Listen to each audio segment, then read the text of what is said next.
Genesis chapter 1. In the beginning, God created the heavens and the earth. The earth was without form and void, and darkness was over the face of the deep. And the Spirit of God was hovering over the face of the waters. And God said, "Let there be light." And there was light. And God saw that the light was good. And God separated the light from the darkness. God called the light day, and the darkness he called night. And there was evening and there was morning, the first day. And God said, "Let there be an expanse in the midst of the waters, and let it separate the waters from the waters." And God made the expanse, and separated the waters that were under the expanse from the waters that were above the expanse. And it was so. And God called the expanse heaven. And there was evening and there was morning the second day. And God said, "Let the waters under the heavens be gathered together into one place, and let the dry land appear." And it was so. God called the dry land earth, and the waters that were gathered together he called seas. And God saw that it was good, and God said, "Let the earth sprout vegetation, plants yielding seed, and fruit trees bearing fruit in which is their seed, each according to its kind, on the earth." And it was so. The earth brought forth vegetation, plants yielding seed according to their own kinds, and trees bearing fruit in which is their seed, each according to its kind. And God saw that it was good. And there was evening and there was morning, the third day. And God said, "Let there be lights in the expanse of the heavens to separate the day from the night, and let them be for signs and for seasons and for days and years, and let them be lights in the expanse of the heavens to give light upon the earth." And it was so. And God made the two great lights, the greater light to rule the day and the lesser light to rule the night, and the stars. And God set them in the expanse of the heavens to give light on the earth, to rule over the day and over the night, and to separate the light from the darkness. And God saw that it was good. And there was evening and there was morning, the fourth day. And God said, "Let the waters swarm with swarms of living creatures, and let birds fly above the earth across the expanse of the heavens." So God created the great sea creatures and every living creature that moves, with which the waters swarm, according to their kinds, and every winged bird according to its kind. And God saw that it was good. And God blessed them, saying, "Be fruitful and multiply, and fill the waters in the seas, and let birds multiply on the earth." And there was evening and there was morning, the fifth day. And God said, "Let the earth bring forth living creatures according to their kinds, livestock and creeping things and beasts of the earth according to their kinds." And it was so. And God made the beasts of the earth according to their kinds, and the livestock according to their kinds, and everything that creeps on the ground according to its kind. And God saw that it was good. Then God said, "Let us make man in our image, after our likeness, and let them have dominion over the fish of the sea, and over the birds of the heavens, and over the livestock, and over all the earth, and over every creeping thing that creeps on the earth." So God created man in his own image.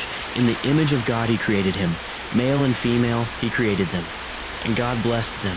And God said to them, "Be fruitful and multiply, and fill the earth and subdue it, and have dominion over the fish of the sea, and over the birds of the heavens, and over every living thing that moves on the earth." And God said, "Behold, I have given you every plant yielding seed that is on the face of all the earth, and every tree with seed in its fruit. You shall have them for food. And to every beast of the earth, and to every bird of the heavens, and to everything that creeps on the earth, everything that has the breath of life, I have given every green plant for food." And it was so. And God saw everything that he had made, and behold, it was very good. And there was evening and there was morning, the sixth day. Thus the heavens and the earth were finished, and all the host of them. And on the seventh day God finished his work that he had done, and he rested on the seventh day from all his work that he had done. So God blessed the seventh day and made it holy, because on it God rested from all his work that he had done in creation. These are the generations of the heavens and the earth when they were created, in the day that the Lord God made the earth and the heavens, when no bush of the field was yet in the land, and no small plant of the field had yet sprung up, for the Lord God had not caused it to rain on the land. And there was no man to work the ground, and a mist was going up from the land, and was watering the whole face of the ground. Then the Lord God formed the man of dust from the ground, and breathed into his nostrils the breath of life, and the man became a living creature. And the Lord God planted a garden in Eden in the east, and there he put the man whom he had formed. And out of the ground the Lord God made to spring up every tree that is pleasant to the sight and good for food. The tree of life was in the midst of the garden, and the tree of the knowledge of good and evil. A river flowed out of Eden to water the garden, and there it divided and became 4 rivers. The name of the first is the Pishon. It is the one that flowed around the whole land of Havilah, where there is gold. And the gold of that land is good, bdellium and onyx stone are there. The name of the second river is the Gihon. It is the one that flowed around the whole land of Cush. And the name of the third river is the Tigris, which flows east of Assyria. And the fourth river is the Euphrates. The Lord God took the man and put him in the Garden of Eden to work it and keep it. And the Lord God commanded the man, saying, "You may surely eat of every tree of the garden, but of the tree of the knowledge of good and evil you shall not eat. For in the day that you eat of it, you shall surely die." Then the Lord God said, "It is not good that the man should be alone. I will make him a helper fit for him." Now out of the ground the Lord God had formed every beast of the field and every bird of the heavens, and brought them to the man to see what he would call them. And whatever the man called every living creature, that was its name. The man gave names to all livestock and to the birds of the heavens and to every beast of the field. But for Adam there was not found a helper fit for him. So the Lord God caused a deep sleep to fall upon the man, and while he slept took one of his ribs and closed up its place with flesh. And the rib that the Lord God had taken from the man he made into a woman, and brought her to the man. Then the man said, "This at last is bone of my bones and flesh of my flesh. She shall be called woman, because she was taken out of man. Therefore a man shall leave his father and his mother, and hold fast to his wife, and they shall become one flesh." And the man and his wife were both naked and were not ashamed. Now the serpent was more crafty than any other beast of the field that the Lord God had made. He said to the woman, "Did God actually say, 'You shall not eat of any tree in the garden'?" And the woman said to the serpent, "We may eat of the fruit of the trees in the garden. But God said, 'You shall not eat of the fruit of the tree that is in the midst of the garden, neither shall you touch it, lest you die.' But the serpent said to the woman, 'You will not surely die. For God knows that when you eat of it, your eyes will be opened, and you will be like God, knowing good and evil.' So when the woman saw that the tree was good for food, and that it was a delight to the eyes, and that the tree was to be desired to make one wise, she took of its fruit and ate. And she also gave some to her husband who was with her, and he ate. Then the eyes of both were opened, and they knew that they were naked. And they sewed fig leaves together and made themselves loincloths. And they heard the sound of the Lord God walking in the garden in the cool of the day, and the man and his wife hid themselves from the presence of the Lord God among the trees of the garden. But the Lord God called to the man and said to him, "Where are you?" And he said, "I heard the sound of you in the garden, and I was afraid because I was naked, and I hid myself." He said, "Who told you that you were naked? Have you eaten of the tree of which I commanded you not to eat?" The man said, "The woman whom you gave to be with me, she gave me fruit of the tree, and I ate."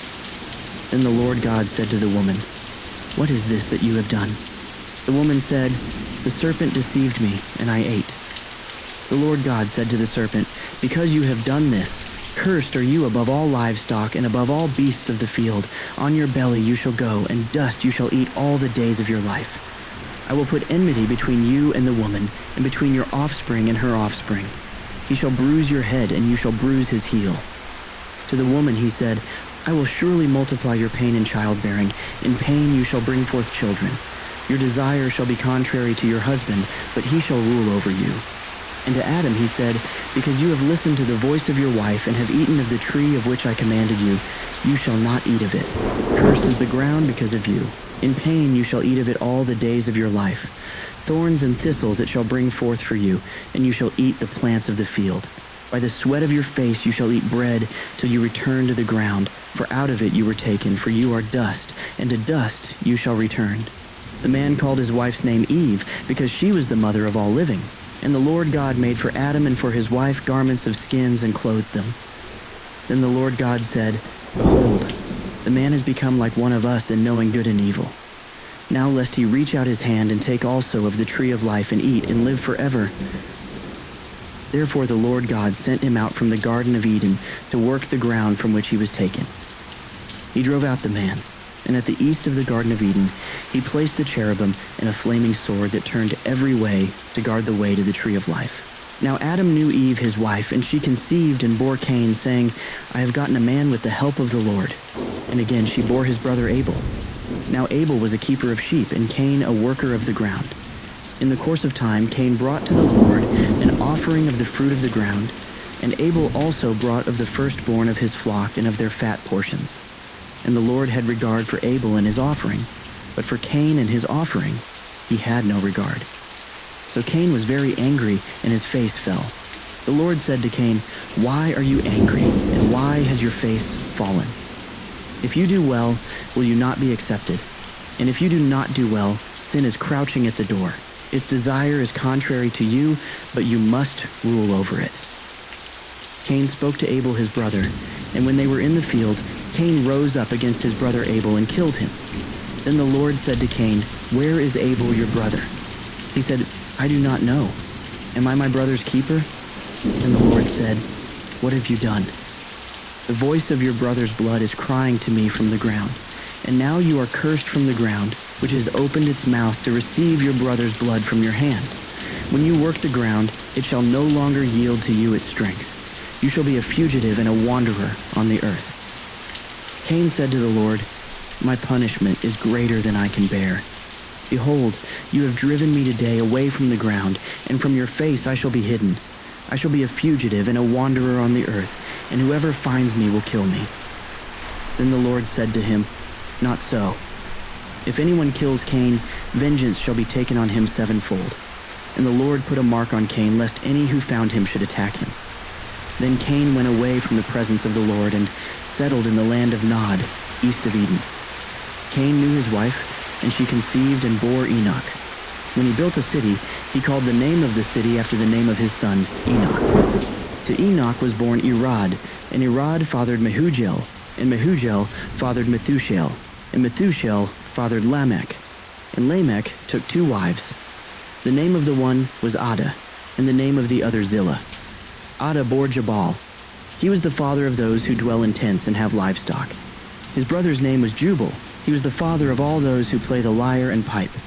Zillah also bore Tubal-Cain. He was the forger of all instruments of bronze and iron.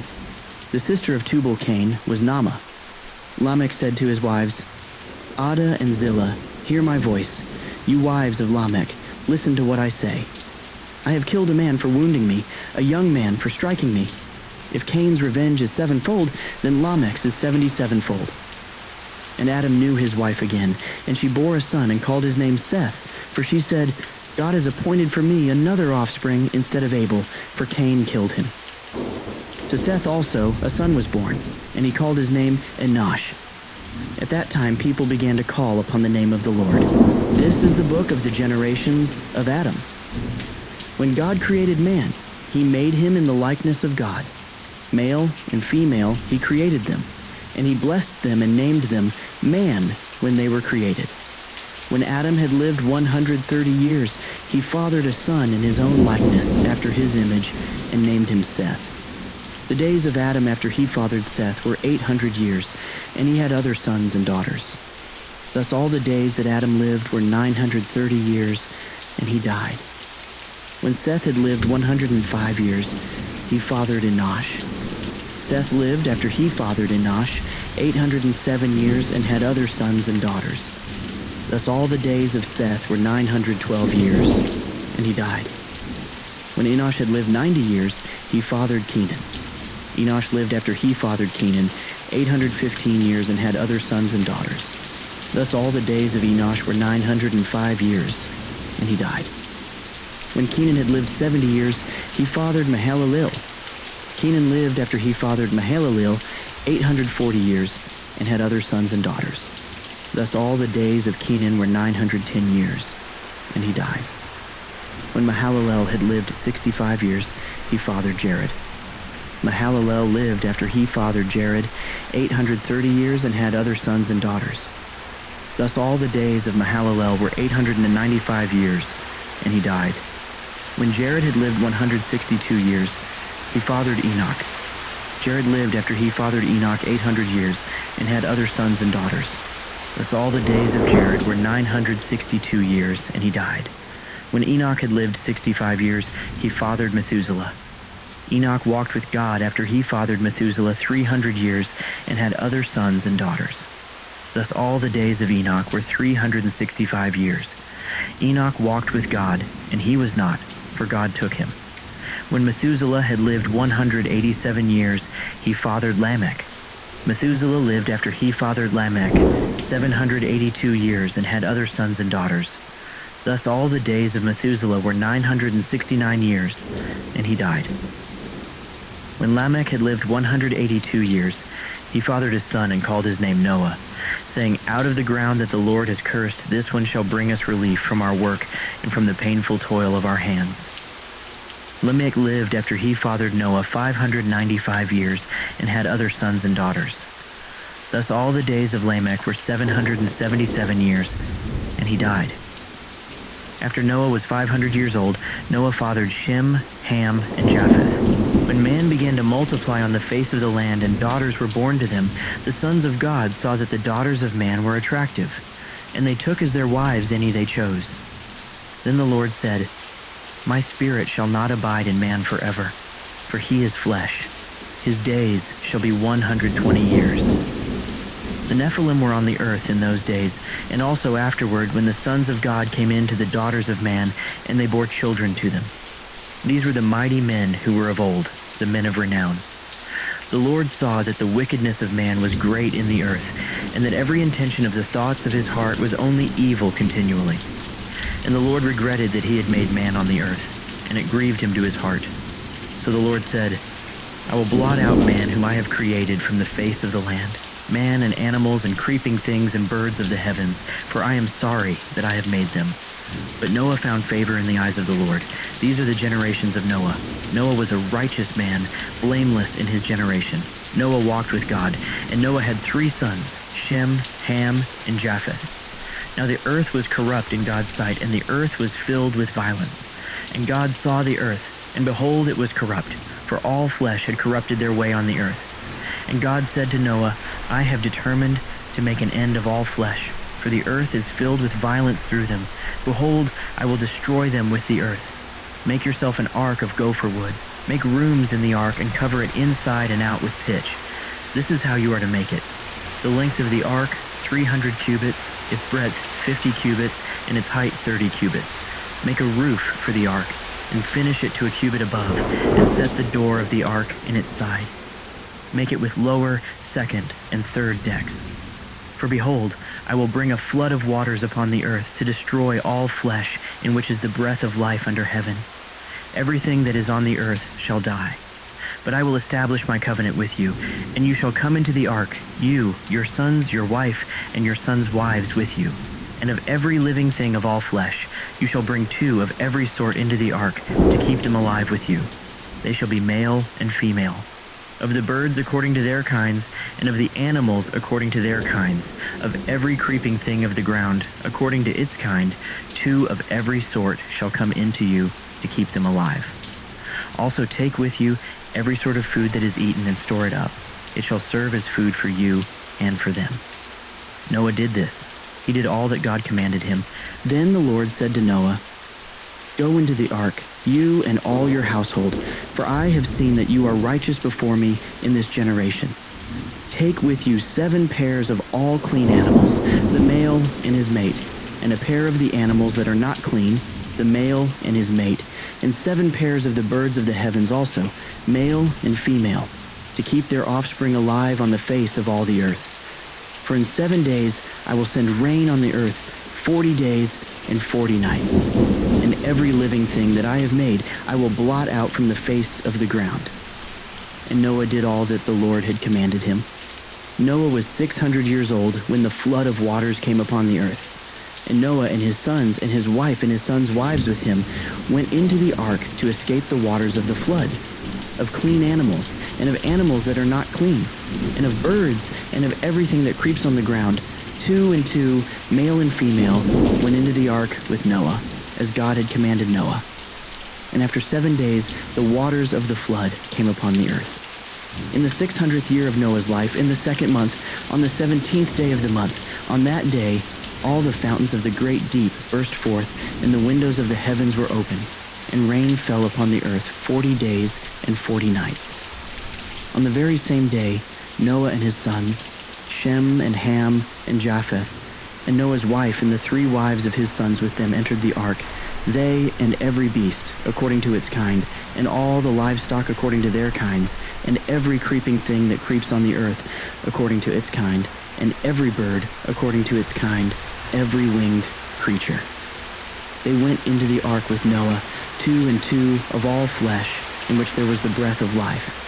And those that entered, male and female of all flesh, went in as God had commanded him, and the Lord shut him in.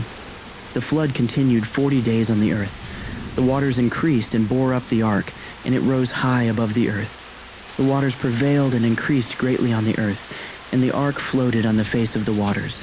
And the waters prevailed so mightily on the earth that all the high mountains under the whole heaven were covered. The waters prevailed above the mountains, covering them 15 cubits deep, and all flesh died that moved on the earth, birds, livestock, beasts, all swarming creatures that swarm on the earth, and all mankind. Everything on the dry land in whose nostrils was the breath of life died. He blotted out every living thing that was on the face of the ground, man and animals and creeping things and birds of the heavens. They were blotted out from the earth. Only Noah was left, and those who were with him in the ark. And the waters prevailed on the earth 150 days. But God remembered Noah and all the beasts and all the livestock that were with him in the ark. And God made a wind blow over the earth, and the waters subsided. The fountains of the deep and the windows of the heavens were closed. The rain from the heavens was restrained, and the waters receded from the earth continually. At the end of 150 days, the waters had abated. And in the 7th month, on the 17th day of the month, the ark came to rest on the mountains of Ararat. And the waters continued to abate until the 10th month. In the 10th month, on the 1st day of the month, the tops of the mountains were seen. At the end of 40 days, Noah opened the window of the ark that he had made and sent forth a raven. It went to and fro until the waters were dried up from the earth. Then he sent forth a dove from him to see if the waters had subsided from the face of the ground. But the dove found no place to set her foot, and she returned to him to the ark, for the waters were still on the face of the whole earth. So he put out his hand and took her and brought her into the ark with him. He waited another 7 days, and again he sent forth the dove out of the ark. And the dove came back to him in the evening, and behold, in her mouth was a freshly plucked olive leaf. So Noah knew that the waters had subsided from the earth. Then he waited another 7 days, and sent forth the dove, and she did not return to him any more. In the 601st year, in the 1st month, the 1st day of the month, the waters were dried from off the earth. And Noah removed the covering of the ark and looked, and behold, the face of the ground was dry. In the 2nd month, on the 27th day of the month, the earth had dried out. Then God said to Noah, "Go out from the ark, you and your wife and your sons wives with you. Bring out with you every living thing that is with you of all flesh, birds and animals and every creeping thing that creeps on the earth, that they may swarm on the earth and be fruitful and multiply on the earth." So Noah went out, and his sons and his wife and his sons' wives with him. Every beast, every creeping thing, and every bird, everything that moves on the earth, went out by families from the ark.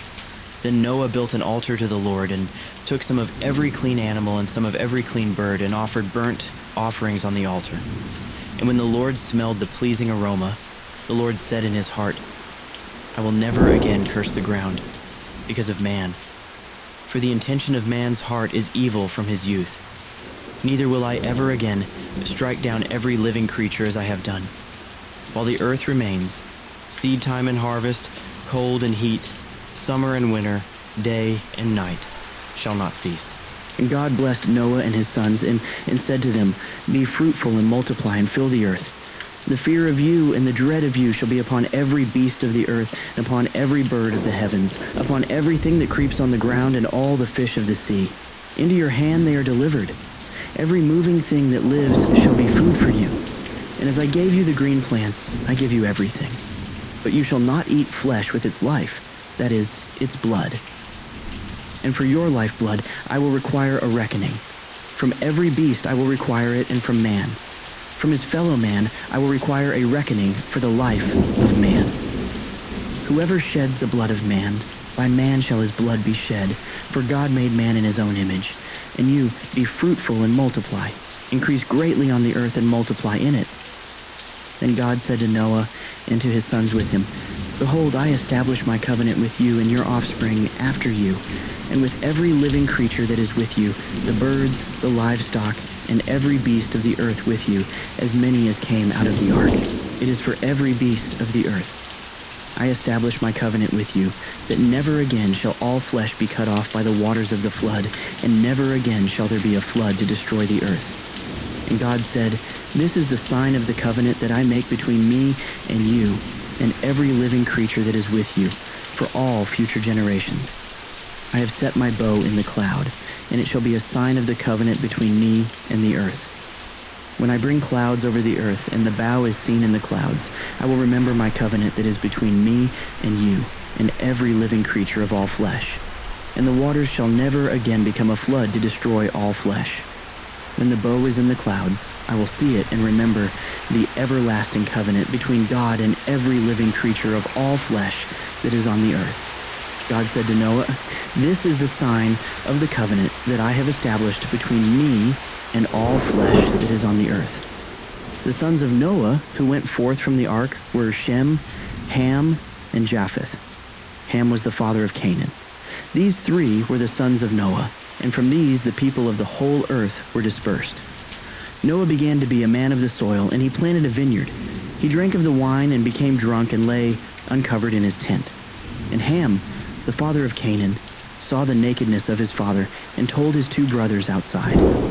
Then Shem and Japheth took a garment, laid it on both their shoulders, and walked backward and covered the nakedness of their father.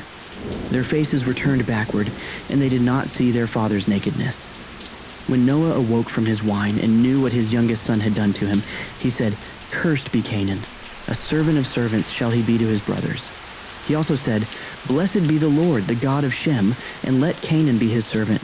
May God enlarge Japheth, and let him dwell in the tents of Shem, and let Canaan be his servant.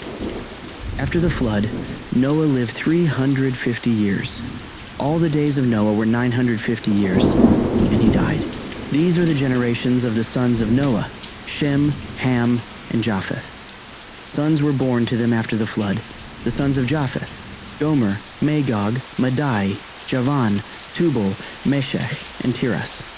The sons of Gomer, Ashkenaz, Riphath, and Togarmah. The sons of Javan, Elisha, Tarshish, Kittim, and Dodanim. From these the coastland peoples spread in their lands, each with his own language, by their clans and their nations. The sons of Ham, Cush, Egypt, Put, and Canaan. The sons of Cush, Seba, Havilah, Sabta, Rama, and Sabteka. The sons of Rama, Sheba, and Dedan. Cush fathered Nimrod. He was the first on earth to be a mighty man. He was a mighty hunter before the Lord. Therefore it is said, like Nimrod, a mighty hunter before the Lord. The beginning of his kingdom was Babel, Erech, Akkad, and Calneh in the land of Shinar. From that land he went into Assyria and built Nineveh, Rehoboth-ir, Calah, and Rezin, between Nineveh and Calah. That is the great city. Egypt fathered Ludim, Anamim, Lehabim, Naphtuhim, Pathrusim, Casluhim, from whom the Philistines came, and Caphtorim. Canaan fathered Sidon, his firstborn, and Heth, and the Jebusites, the Amorites, the Girgashites, the Hivites, the Arkites, the Sinites, the Arvadites, the Zemarites, and the Hamathites. Afterward, the clans of the Canaanites dispersed, and the territory of the Canaanites extended from Sidon in the direction of Gerar as far as Gaza, and in the direction of Sodom, Gomorrah, Admah, and Zeboim as far as Lasha. These are the sons of Ham, by their clans, their languages, their lands, and their nations. To Shem also, the father of all the children of Eber, the elder brother of Japheth, children were born. The sons of Shem, Elam, Asher, Arpachshad, Lud, and Aram. The sons of Aram, Uz, Hul, Gether, and Mash. Arpachshad fathered Shelah, and Shelah fathered Eber. To Eber were born two sons. The name of the one was Peleg, for in his days the earth was divided, and his brother's name was Joktan. Joktan fathered Almadad, Sheleph, Hazarmaveth, Jerah, Hadaram, Uzal, Dikla, Obal, Abimael, Sheba, Ophir, Havilah, and Jobab. All these were the sons of Joktan. The territory in which they lived extended from Mesha in the direction of Sephir to the hill country of the east. These are the sons of Shem, by their clans, their languages, their lands, and their nations. These are the clans of the sons of Noah, according to their genealogies in their nations. And from these the nations spread abroad on the earth after the flood. Now the whole earth had one language and the same words. And as people migrated from the east, they found a plain in the land of Shinar and settled there. And they said to one another, "Come, let us make bricks, and burn them thoroughly." And they had brick for stone, and bitumen for mortar. Then they said, "Come, let us build ourselves a city and a tower, with its top in the heavens, and let us make a name for ourselves, lest we be dispersed over the face of the whole earth." And the Lord came down to see the city and the tower, which the children of man had built. And the Lord said, "Behold, they are one people, and they have all one language, and this is only the beginning of what they will do. And nothing that they propose to do will now be impossible for them. Come, let us go down, and there confuse their language, so that they may not understand one another's speech." So the Lord dispersed them from there over the face of all the earth. And they left off building the city. Therefore its name was called Babel, because there the Lord confused the language of all the earth. And from there the Lord dispersed them over the face of all the earth. These are the generations of Shem. When Shem was 100 years old, he fathered Arpachshad 2 years after the flood. And Shem lived after he fathered Arpachshad 500 years and had other sons and daughters. When Arpachshad had lived 35 years, he fathered Shelah. And Arpachshad lived after he fathered Shelah 403 years and had other sons and daughters. When Shelah had lived 30 years, he fathered Eber. And Shelah lived after he fathered Eber 403 years and had other sons and daughters. When Eber had lived 34 years, he fathered Peleg. And Eber lived after he fathered Peleg 430 years and had other sons and daughters. When Peleg had lived 30 years, he fathered Reu. And Peleg lived after he fathered Reu 209 years and had other sons and daughters. When Reu had lived 32 years, he fathered Serug. And Reu lived after he fathered Serug 207 years and had other sons and daughters. When Serug had lived 30 years, he fathered Nahor.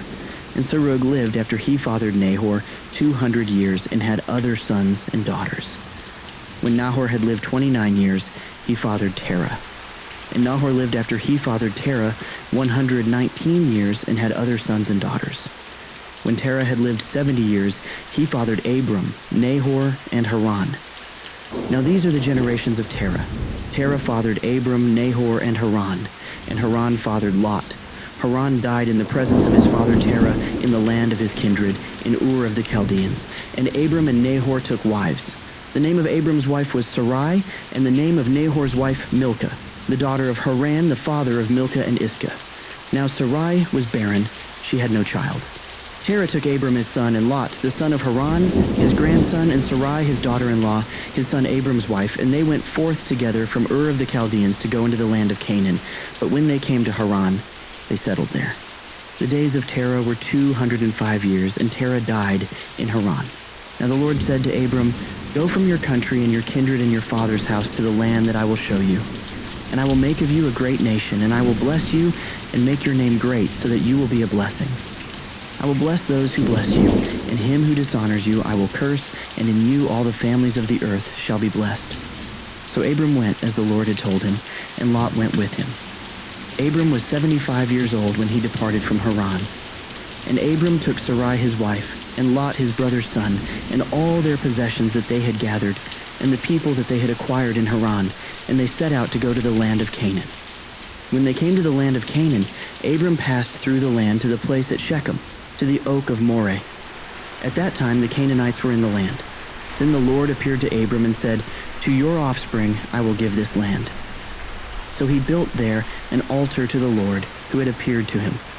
From there he moved to the hill country on the east of Bethel and pitched his tent, with Bethel on the west and Ai on the east.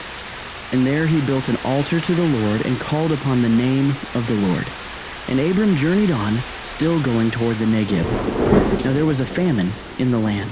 So Abram went down to Egypt to sojourn there, for the famine was severe in the land.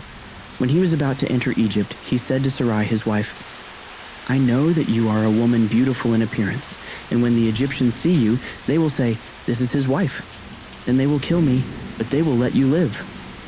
Say you are my sister, that it may go well with me because of you, and that my life may be spared for your sake.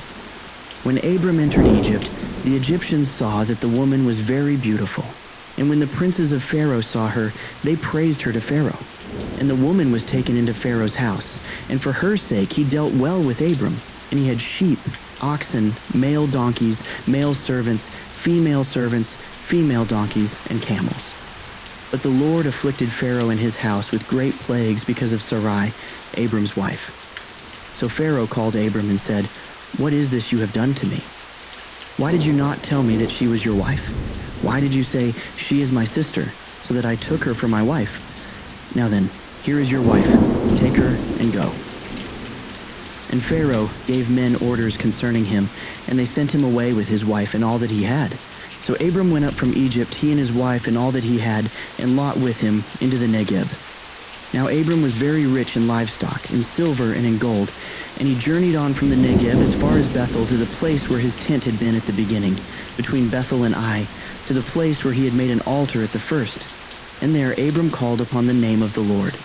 And Lot, who went with Abram, also had flocks and herds and tents, so that the land could not support both of them dwelling together. For their possessions were so great that they could not dwell together. And there was strife between the herdsmen of Abram's livestock and the herdsmen of Lot's livestock.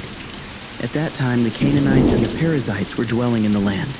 Then Abram said to Lot, Let there be no strife between you and me, and between your herdsmen and my herdsmen, for we are kinsmen. Is not the whole land before you? Separate yourself from me. If you take the left hand, then I will go to the right, or if you take the right hand, then I will go to the left. And Lot lifted up his eyes, and saw that the Jordan Valley was well watered everywhere, like the garden of the Lord, like the land of Egypt, in the direction of Zoar. This was before the Lord destroyed Sodom and Gomorrah. So Lot chose for himself all the Jordan Valley, and Lot journeyed east. Thus they separated from each other.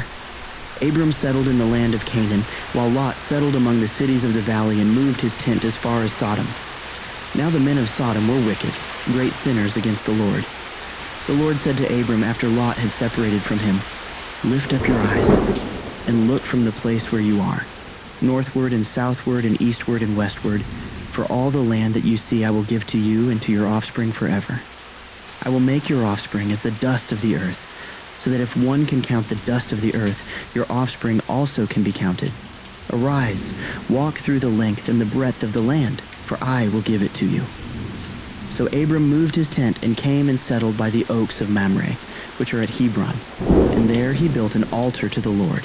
In the days of Amraphel king of Shinar, Arioch king of Elasar, Chedorlaomer king of Elam, and Tidal king of Goyim, these kings made war with Bera, king of Sodom, Birsha king of Gomorrah, Shinab king of Admah, Shemeber king of Zeboyim, and the king of Bela, that is Zoar.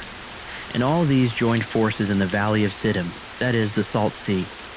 12 years they had served Chedorlaomer, but in the 13th year they rebelled.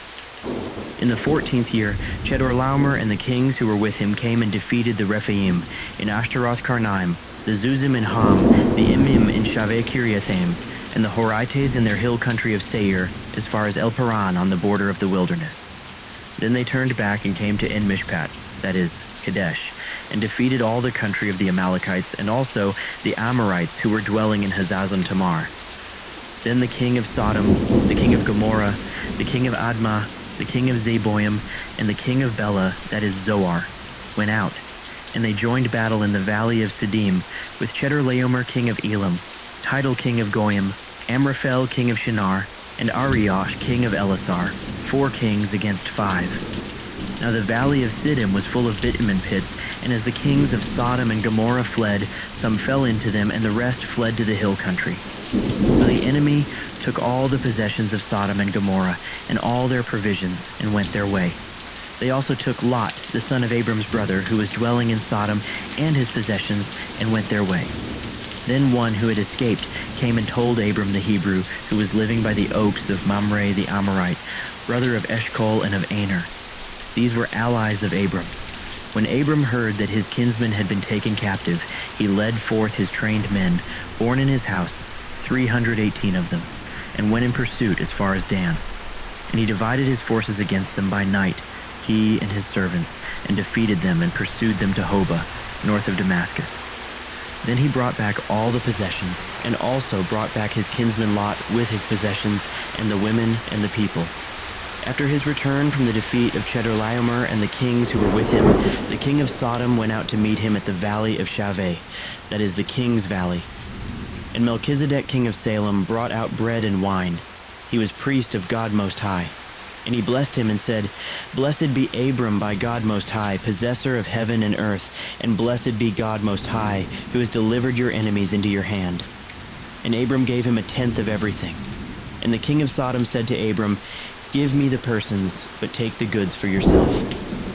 But Abram said to the king of Sodom, I have lifted my hand to the Lord, God Most High, possessor of heaven and earth, that I would not take a thread or a sandal strap or anything that is yours, lest you should say, I have made Abram rich.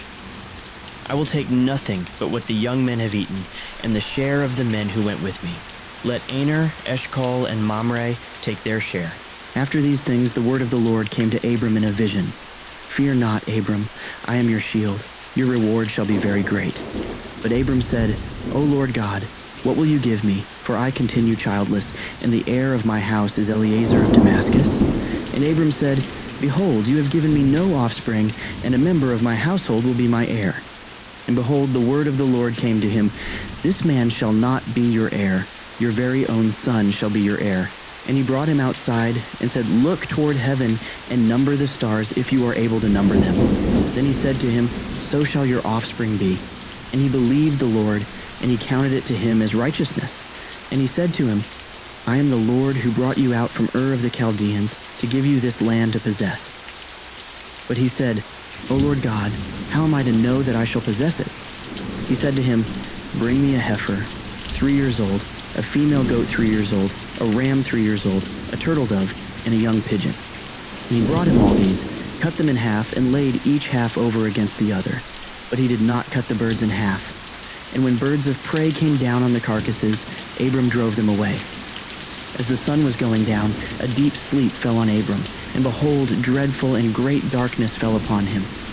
Then the Lord said to Abram, Know for certain that your offspring will be sojourners in a land that is not theirs, and will be servants there, and they will be afflicted for 400 years.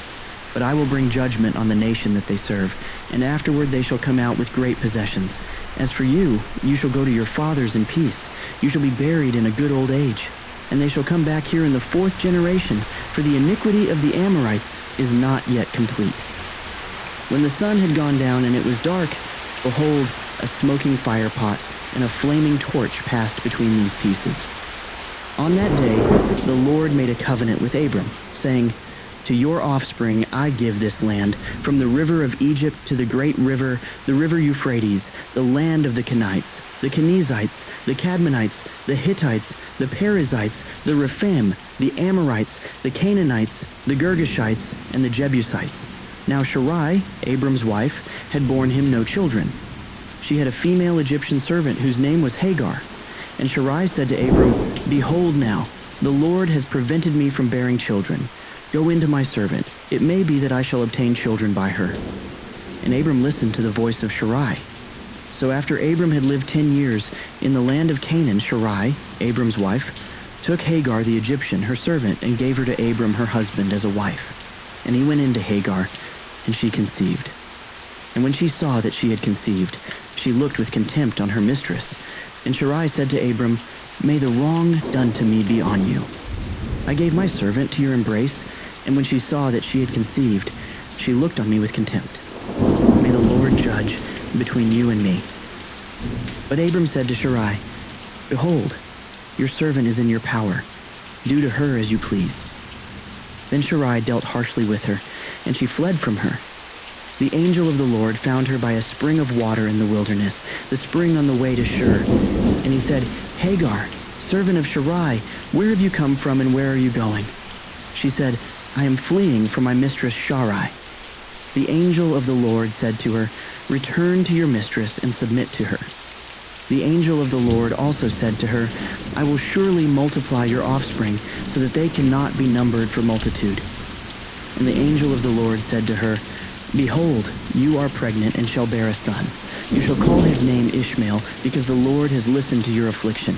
He shall be a wild donkey of a man, his hand against everyone, and everyone's hand against him, and he shall dwell over against all his kinsmen." So she called the name of the Lord who spoke to her, "You are a God of seeing." For she said, "Truly here I have seen him who looks after me." Therefore the well was called Bir Lahai Roi. It lies between Kadesh and Bered. And Hagar bore Abram a son, and Abram called the name of his son, whom Hagar bore, Ishmael. Abram was 86 years old when Hagar bore Ishmael to Abram. When Abram was 99 years old, the Lord appeared to Abram and said to him, "I am God Almighty. Walk before me and be blameless, that I may make my covenant between me and you, and may multiply you greatly." Then Abram fell on his face. And God said to him, "Behold, my covenant is with you, and you shall be the father of a multitude of nations. No longer shall your name be called Abram, but your name shall be Abraham. For I have made you the father of a multitude of nations. I will make you exceedingly fruitful, and I will make you into nations, and kings shall come from you. And I will establish my covenant between me and you and your offspring after you throughout their generations for an everlasting covenant, to be God to you and to your offspring after you. And I will give to you and to your offspring after you the land of your sojournings, all the land of Canaan for an everlasting possession, and I will be their God." And God said to Abraham, "As for you, you shall keep my covenant, you and your offspring after you throughout their generations. This is my covenant which you shall keep between me and you and your offspring after you. Every male among you shall be circumcised. You shall be circumcised in the flesh of your foreskins, and it shall be a sign of the covenant between me and you. He who is 8 days old among you shall be circumcised. Every male throughout your generations, whether born in your house or bought with your money from any foreigner who is not of your offspring, both he who is born in your house and he who is bought with your money shall surely be circumcised. So shall my covenant be in your flesh, an everlasting covenant. Any uncircumcised male who is not circumcised in the flesh of his foreskin shall be cut off from his people. He has broken my covenant." And God said to Abraham, "As for Sarai your wife, you shall not call her name Sarai, but Sarah shall be her name. I will bless her, and moreover, I will give you a son by her. I will bless her, and she shall become nations. Kings of peoples shall come from her." Then Abraham fell on his face and laughed and said to himself, "Shall a child be born to a man who is 100 years old? Shall Sarah, who is 90 years old, bear a child?" And Abraham said to God, "Oh, that Ishmael might live before you." God said, "No, but Sarah your wife shall bear you a son, and you shall call his name Isaac. I will establish my covenant with him as an everlasting covenant for his offspring after him. As for Ishmael, I have heard you. Behold, I have blessed him and will make him fruitful and multiply him greatly. He shall father 12 princes, and I will make him into a great nation. But I will establish my covenant with Isaac, whom Sarah shall bear to you at this time next year." When he had finished talking with him, God went up from Abraham. Then Abraham took Ishmael his son, and all those born in his house, or bought with his money, every male among the men of Abraham's house, and he circumcised the flesh of their foreskins that very day, as God had said to him. Abraham was 99 years old when he was circumcised in the flesh of his foreskin. And Ishmael his son was 13 years old when he was circumcised in the flesh of his foreskin. That very day, Abraham and his son Ishmael were circumcised. And all the men of his house, those born in the house and those bought with money from a foreigner, were circumcised with him. And the Lord appeared to him by the oaks of Mamre as he sat at the door of his tent in the heat of the day. He lifted up his eyes and looked, and behold, 3 men were standing in front of him. When he saw them, he ran from the tent door to meet them and bowed himself to the earth and said, "O Lord, if I have found favor in your sight, do not pass by your servant. Let a little water be brought, and wash your feet, and rest yourselves under the tree, while I bring a morsel of bread, that you may refresh yourselves, and after that you may pass on, since you have come to your servant." So they said, "Do as you have said." And Abraham went quickly into the tent to Sarah and said, "Quick, 3 seahs of fine flour, knead it and make cakes." And Abraham ran to the herd and took a calf, tender and good, and gave it to a young man who prepared it quickly. Then he took curds and milk and the calf that he had prepared and set it before them. And he stood by them under the tree while they ate. They said to him, "Where is Sarah your wife?" And he said, "She is in the tent." The Lord said, "I will surely return to you about this time next year, and Sarah your wife shall have a son." And Sarah was listening at the tent door behind him. Now Abraham and Sarah were old, advanced in years. The way of women had ceased to be with Sarah. So Sarah laughed to herself, saying, "After I am worn out and my Lord is old, shall I have pleasure?" The Lord said to Abraham, "Why did Sarah laugh and say, 'Shall I indeed bear a child now that I am old?' Is anything too hard for the Lord? At the appointed time I will return to you, about this time next year, and Sarah shall have a son." But Sarah denied it, saying, "I did not laugh," for she was afraid. He said, "No, but you did laugh." Then the men set out from there, and they looked down toward Sodom. And Abraham went with them to set them on their way. The Lord said, "Shall I hide from Abraham what I am about to do? Seeing that Abraham shall surely become a great and mighty nation, and all the nations of the earth shall be blessed in him? For I have chosen him, that he may command his children and his household after him to keep the way of the Lord by doing righteousness and justice, so that the Lord may bring to Abraham what he has promised him." Then the Lord said, "Because the outcry against Sodom and Gomorrah is great, and their sin is very grave, I will go down to see whether they have done altogether according to the outcry that has come to me. And if not, I will know." So the men turned from there and went toward Sodom, but Abraham still stood before the Lord. Then Abraham drew near and said, "Will you indeed sweep away the righteous with the wicked? Suppose there are 50 righteous within the city. Will you then sweep away the place and not spare it for the 50 righteous who are in it? Far be it from you to do such a thing, to put the righteous to death with the wicked, so that the righteous fare as the wicked. Far be that from you. Shall not the judge of all the earth do what is just?" And the Lord said, "If I find at Sodom 50 righteous in the city, I will spare the whole place for their sake."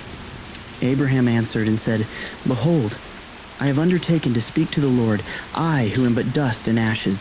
Suppose 5 of the 50 righteous are lacking. Will you destroy the whole city for lack of 5? And he said, "I will not destroy it if I find 45 there." Again he spoke to him and said, "Suppose 40 are found there." He answered, "For the sake of 40, I will not do it." Then he said, "Oh, let not the Lord be angry, and I will speak. Suppose 30 are found there." He answered, "I will not do it if I find 30 there." He said, "Behold, I have undertaken to speak to the Lord. Suppose 20 are found there." He answered, "For the sake of 20, I will not destroy it." Then he said, "Oh, let not the Lord be angry, and I will speak again but this once. Suppose 10 are found there." He answered, "For the sake of 10, I will not destroy it." And the Lord went his way when he had finished speaking to Abraham, and Abraham returned to his place. The 2 angels came to Sodom in the evening, and Lot was sitting in the gate of Sodom. When Lot saw them, he rose to meet them and bowed himself with his face to the earth and said, "My lords, please turn aside to your servant's house and spend the night and wash your feet. Then you may rise up early and go on your way." They said, "No, we will spend the night in the town square." But he pressed them strongly, so they turned aside to him and entered his house. And he made them a feast and baked unleavened bread, and they ate.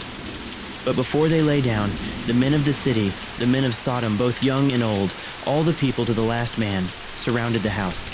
And they called to Lot, "Where are the men who came to you tonight? Bring them out to us, that we may know them."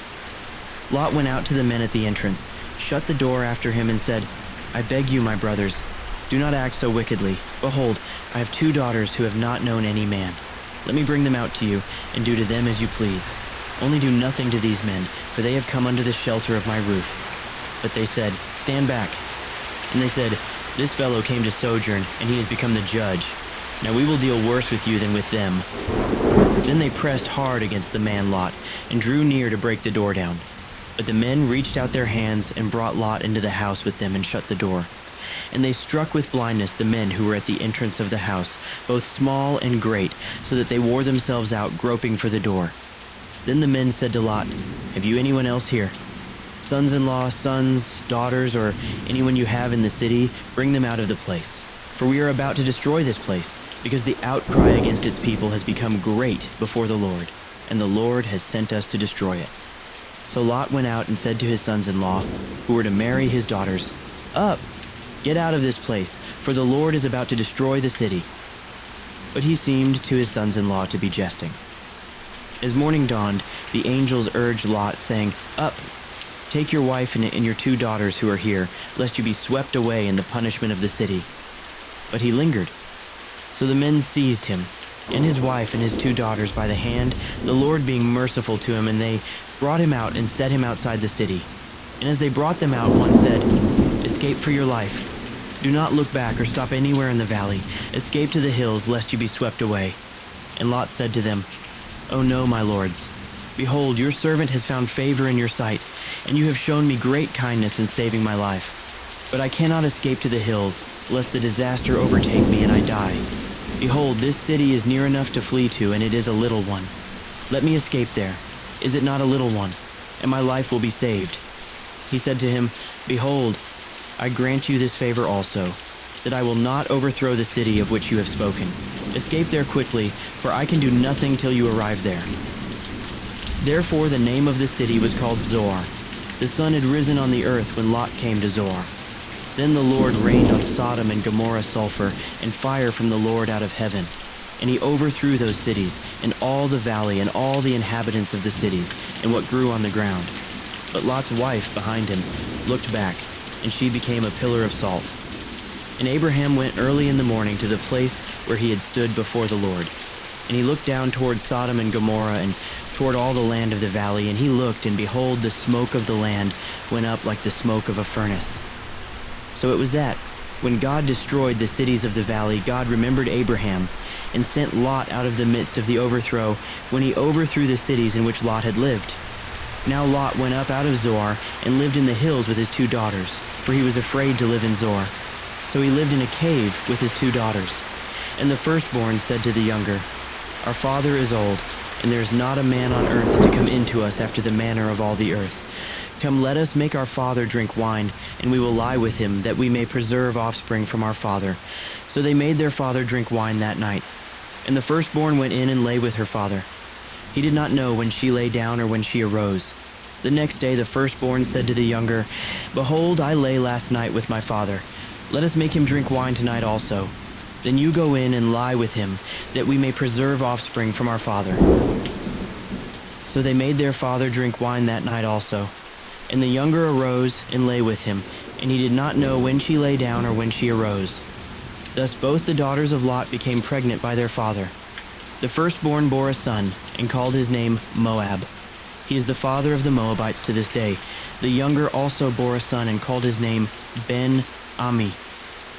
He is the father of the Ammonites to this day. From there Abraham journeyed toward the territory of the Negeb, and lived between Kadesh and Shur, and he sojourned in Gerar. And Abraham said of Sarah his wife, "She is my sister." And Abimelech king of Gerar sent and took Sarah. But God came to Abimelech in a dream by night, and said to him, "Behold, you are a dead man because of the woman whom you have taken, for she is a man's wife." Now Abimelech had not approached her. So he said, "Lord, will you kill an innocent people? Did he not himself say to me, 'She is my sister'?" And she herself said, "He is my brother." In the integrity of my heart and the innocence of my hands, I have done this. Then God said to him in the dream, "Yes, I know that you have done this in the integrity of your heart, and it was I who kept you from sinning against me. Therefore, I did not let you touch her. Now then, return the man's wife, for he is a prophet, so that he will pray for you, and you shall live. But if you do not return her, know that you shall surely die, you and all who are yours." So Abimelech rose early in the morning, and called all his servants, and told them all these things, and the men were very much afraid.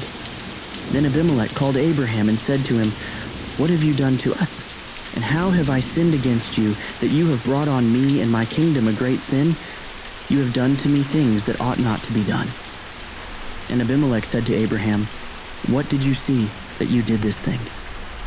Abraham said, "I did it because I thought, there is no fear of God at all in this place, and they will kill me because of my wife. Besides, she is indeed my sister, the daughter of my father, though not the daughter of my mother, and she became my wife. And when God caused me to wander from my father's house, I said to her, This is the kindness you must do me. At every place to which we come, say of me, He is my brother.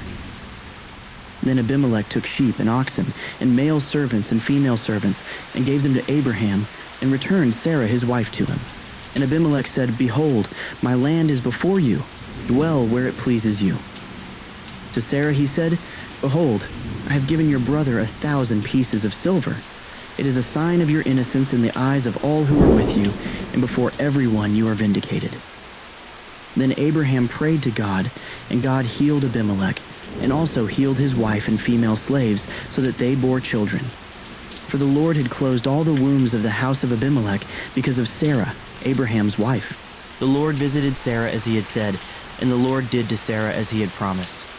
And Sarah conceived and bore Abraham a son in his old age, at the time of which God had spoken to him. Abraham called the name of his son who was born to him, whom Sarah bore him, Isaac. And Abraham circumcised his son Isaac when he was 8 days old, as God had commanded him. Abraham was 100 years old when his son Isaac was born to him. And Sarah said, God has made laughter for me. Everyone who hears will laugh over me. And she said, Who would have said to Abraham that Sarah would nurse children? Yet I have borne him a son in his old age. And the child grew and was weaned. And Abraham made a great feast on the day that Isaac was weaned. But Sarah saw the son of Hagar the Egyptian, whom she had borne to Abraham, laughing. So she said to Abraham, Cast out this slave woman with her son, for the son of this slave woman shall not be heir with my son Isaac. And the thing was very displeasing to Abraham on account of his son. But God said to Abraham, Be not displeased because of the boy and because of your slave woman. Whatever Sarah says to you, do as she tells you. For through Isaac shall your offspring be named. And I will make a nation of the son of the slave woman also, because he is your offspring. So Abraham rose early in the morning, and took bread and a skin of water, and gave it to Hagar, putting it on her shoulder along with the child, and sent her away. And she departed, and wandered in the wilderness of Beersheba. When the water in the skin was gone, she put the child under one of the bushes. Then she went and sat down opposite him a good way off, about the distance of a bow shot. For she said, Let me not look on the death of the child. And as she sat opposite him, she lifted up her voice and wept. And God heard the voice of the boy, and the angel of God called to Hagar from heaven, and said to her, What troubles you, Hagar? Fear not, for God has heard the voice of the boy where he is. Up, lift up the boy, and hold him fast with your hand, for I will make him into a great nation. Then God opened her eyes, and she saw a well of water. And she went and filled the skin with water and gave the boy a drink. And God was with the boy, and he grew up. He lived in the wilderness and became an expert with the bow. He lived in the wilderness of Paran, and his mother took a wife for him from the land of Egypt. At that time Abimelech and Phicol, the commander of his army, said to Abraham, God is with you in all that you do. Now therefore swear to me here by God that you will not deal falsely with me, or with my descendants, or with my posterity. But as I have dealt kindly with you, so you will deal with me and with the land where you have sojourned. And Abraham said, I will swear. When Abraham reproved Abimelech about a well of water that Abimelech's servants had seized, Abimelech said, I do not know who has done this thing. You did not tell me, and I have not heard of it until today. So Abraham took sheep and oxen and gave them to Abimelech, and the two men made a covenant. Abraham set 7 ewe lambs of the flock apart. And Abimelech said to Abraham, What is the meaning of these 7 ewe lambs that you have set apart? He said, These 7 ewe lambs you will take from my hand, that this may be a witness for me that I dug this well. Therefore that place was called Beersheba, because there both of them swore an oath. So they made a covenant at Beersheba. Then Abimelech and Phicol, the commander of his army, rose up and returned to the land of the Philistines. Abraham planted a tamarisk tree in Beersheba and called there on the name of the Lord, the everlasting God. And Abraham sojourned many days in the land of the Philistines. After these things God tested Abraham and said to him, Abraham. And he said, Here I am. He said, Take your son, your only son Isaac, whom you love, and go to the land of Moriah, and offer him there as a burnt offering on one of the mountains of which I shall tell you." So Abraham rose early in the morning, saddled his donkey, and took 2 of his young men with him and his son Isaac. And he cut the wood for the burnt offering, and arose and went to the place of which God had told him. On the 3rd day, Abraham lifted up his eyes and saw the place from afar. Then Abraham said to his young men, "Stay here with the donkey. I and the boy will go over there and worship and come again to you." And Abraham took the wood of the burnt offering and laid it on Isaac his son, and he took in his hand the fire and the knife. So they went both of them together. And Isaac said to his father Abraham, "My father." And he said, "Here I am, my son." He said, "Behold the fire and the wood, but where is the lamb for a burnt offering?" Abraham said, "God will provide for himself the lamb for a burnt offering, my son." So they went both of them together. When they came to the place of which God had told him, Abraham built the altar there and laid the wood in order and bound Isaac his son and laid him on the altar on top of the wood. Then Abraham reached out his hand and took the knife to slaughter his son. But the angel of the Lord called to him from heaven and said, "Abraham, Abraham." And he said, "Here I am." He said, "Do not lay your hand on the boy or do anything to him, for now I know that you fear God, seeing you have not withheld your son, your only son, from me."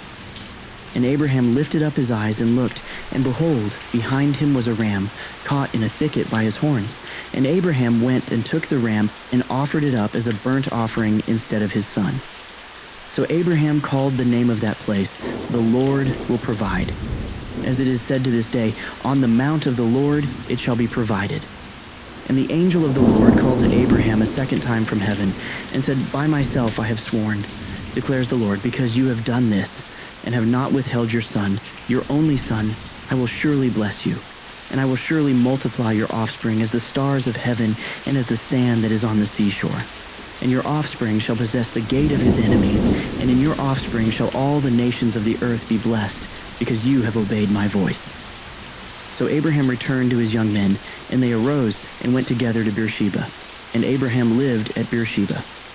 Now after these things it was told to Abraham, "Behold, Milcah also has borne children to your brother Nahor, Uz his firstborn, Buz his brother, Kemuel the father of Aram, Chesed, Hazo, Pildash, Jidlaph, and Bethuel. Bethuel fathered Rebekah. These 8 Milcah bore to Nahor, Abraham's brother. Moreover, his concubine, whose name was Reumah, bore Teba, Gaham, Tahash, and Maachah. Sarah lived 127 years. These were the years of the life of Sarah. And Sarah died at Kiriath Arba, that is Hebron, in the land of Canaan. And Abraham went in to mourn for Sarah and to weep for her. And Abraham rose up from before his dead and said to the Hittites, "I am a sojourner and foreigner among you. Give me property among you for a burying place, that I may bury my dead out of my sight." The Hittites answered Abraham, "Hear us, my lord. You are a prince of God among us. Bury your dead in the choicest of our tombs.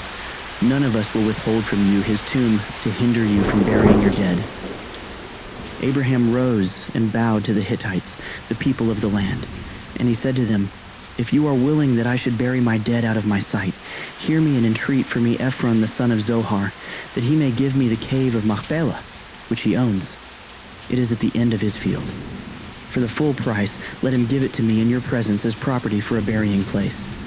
Now Ephron was sitting among the Hittites, and Ephron the Hittite answered Abraham in the hearing of the Hittites, "Of all who went in at the gate of his city, no, my lord, hear me. I give you the field, and I give you the cave that is in it. In the sight of the sons of my people, I give it to you. Bury your dead." Then Abraham bowed down before the people of the land, and he said to Ephron in the hearing of the people of the land, "But if you will hear me, I give the price of the field, accept it from me, that I may bury my dead there." Ephron answered Abraham, "My lord, listen to me. A piece of land worth 400 shekels of silver, what is that between you and me? Bury your dead." Abraham listened to Ephron, and Abraham weighed out for Ephron the silver that he had named in the hearing of the Hittites, 400 shekels of silver, according to the weights current among the merchants. So the field of Ephron in Machpelah which was to the east of Mamre, the field with the cave that was in it and all the trees that were in the field, throughout its whole area, was made over to Abraham as a possession in the presence of the Hittites, before all who went in at the gate of his city. After this, Abraham buried Sarah his wife in the cave of the field of Machpelah east of Mamre, that is Hebron, in the land of Canaan. The field and the cave that is in it were made over to Abraham as property for a burying place by the Hittites. Now Abraham was old, well advanced in years, and the Lord had blessed Abraham in all things. And Abraham said to his servant, the oldest of his household, who had charge of all that he had, "Put your hand under my thigh, that I may make you swear by the Lord, the God of heaven and God of the earth, that you will not take a wife for my son from the daughters of the Canaanites, among whom I dwell, but will go to my country and to my kindred, and take a wife for my son Isaac." The servant said to him, "Perhaps the woman may not be willing to follow me to this land. Must I then take your son back to the land from which you came?" Abraham said to him, "See to it that you do not take my son back there. The Lord, the God of heaven, who took me from my father's house and from the land of my kindred, and who spoke to me and swore to me, 'To your offspring I will give this land. He will send his angel before you, and you shall take a wife for my son from there. But if the woman is not willing to follow you, then you will be free from this oath of mine. Only you must not take my son back there." So the servant put his hand under the thigh of Abraham his master and swore to him concerning this matter. Then the servant took 10 of his master's camels and departed, taking all sorts of choice gifts from his master, and he arose and went to Mesopotamia to the city of Nahor.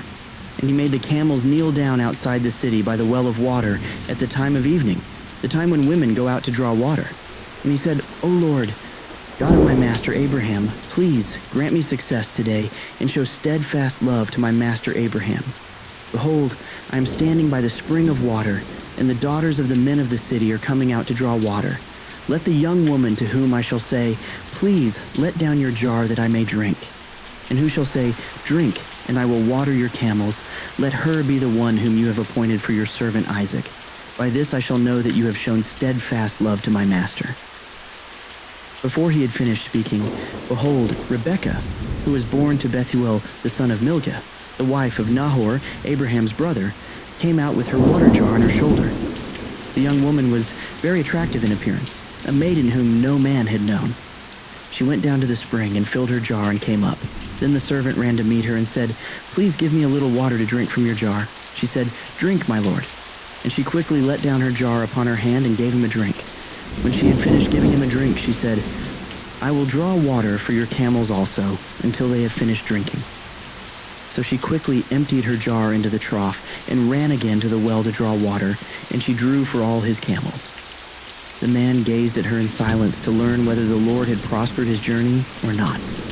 When the camels had finished drinking, the man took a gold ring weighing a half shekel and 2 bracelets for her arms weighing 10 gold shekels, and said, "Please tell me whose daughter you are. Is there a room in your father's house for us to spend the night?" She said to him, "I am the daughter of Bethuel, the son of Milcah, whom she bore to Nahor." She added, "We have plenty of both straw and fodder, and room to spend the night." The man bowed his head and worshipped the Lord and said, "Blessed be the Lord, the God of my master Abraham, who has not forsaken his steadfast love and his faithfulness toward my master. As for me, the Lord has led me in the way to the house of my master's kinsman." Then the young woman ran and told her mother's household about these things. Rebekah had a brother whose name was Laban.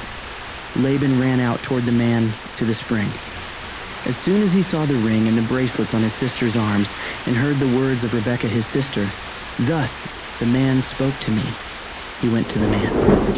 And behold, he was standing by the camels at the spring. He said, "Come in, O blessed of the Lord. Why do you stand outside? For I have prepared the house and a place for the camels." So the man came to the house and unharnessed the camels and gave straw and fodder to the camels, and there was water to wash his feet and the feet of the men who were with him. Then food was set before him to eat. But he said, "I will not eat until I have said what I have to say." He said, "Speak on." So he said, "I am Abraham's servant. The Lord has greatly blessed my master, and he has become great. He has given him flocks and herds, silver and gold, male servants and female servants, camels and donkeys. And Sarah my master's wife bore a son to my master when she was old, and to him he has given all that he has. My master made me swear, saying, You shall not take a wife for my son from the daughters of the Canaanites, in whose land I dwell, but you shall go to my father's house and to my clan and take a wife for my son. I said to my master, Perhaps the woman will not follow me. But he said to me, The Lord, before whom I have walked, will send his angel with you and prosper your way. You shall take a wife for my son from my clan and from my father's house.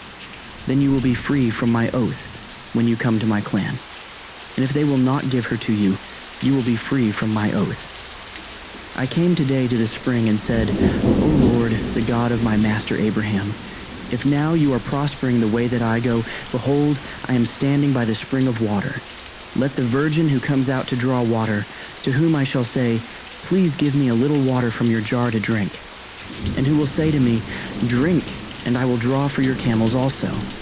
Let her be the woman whom the Lord has appointed for my master's son. Before I had finished speaking in my heart, behold, Rebekah came out with her water jar on her shoulder, and she went down to the spring and drew water. I said to her, Please, let me drink. She quickly let down her jar from her shoulder and said, Drink, and I will give your camels drink also. So I drank, and she gave the camels drink also. Then I asked her, Whose daughter are you? She said, The daughter of Bethuel, Nahor's son, whom Milcah bore to him. So I put the ring on her nose and the bracelets on her arms. Then I bowed my head and worshipped the Lord and blessed the Lord, the God of my master Abraham, who had led me by the right way to take the daughter of my master's kinsman for his son. Now then, if you are going to show steadfast love and faithfulness to my master, tell me. And if not, tell me, that I may turn to the right hand or to the left. Then Laban and Bethuel answered and said, The thing has come from the Lord. We cannot speak to you bad or good. Behold, Rebekah is before you. Take her and go, and let her be the wife of your master's son, as the Lord has spoken. When Abraham's servant heard their words, he bowed himself to the earth before the Lord.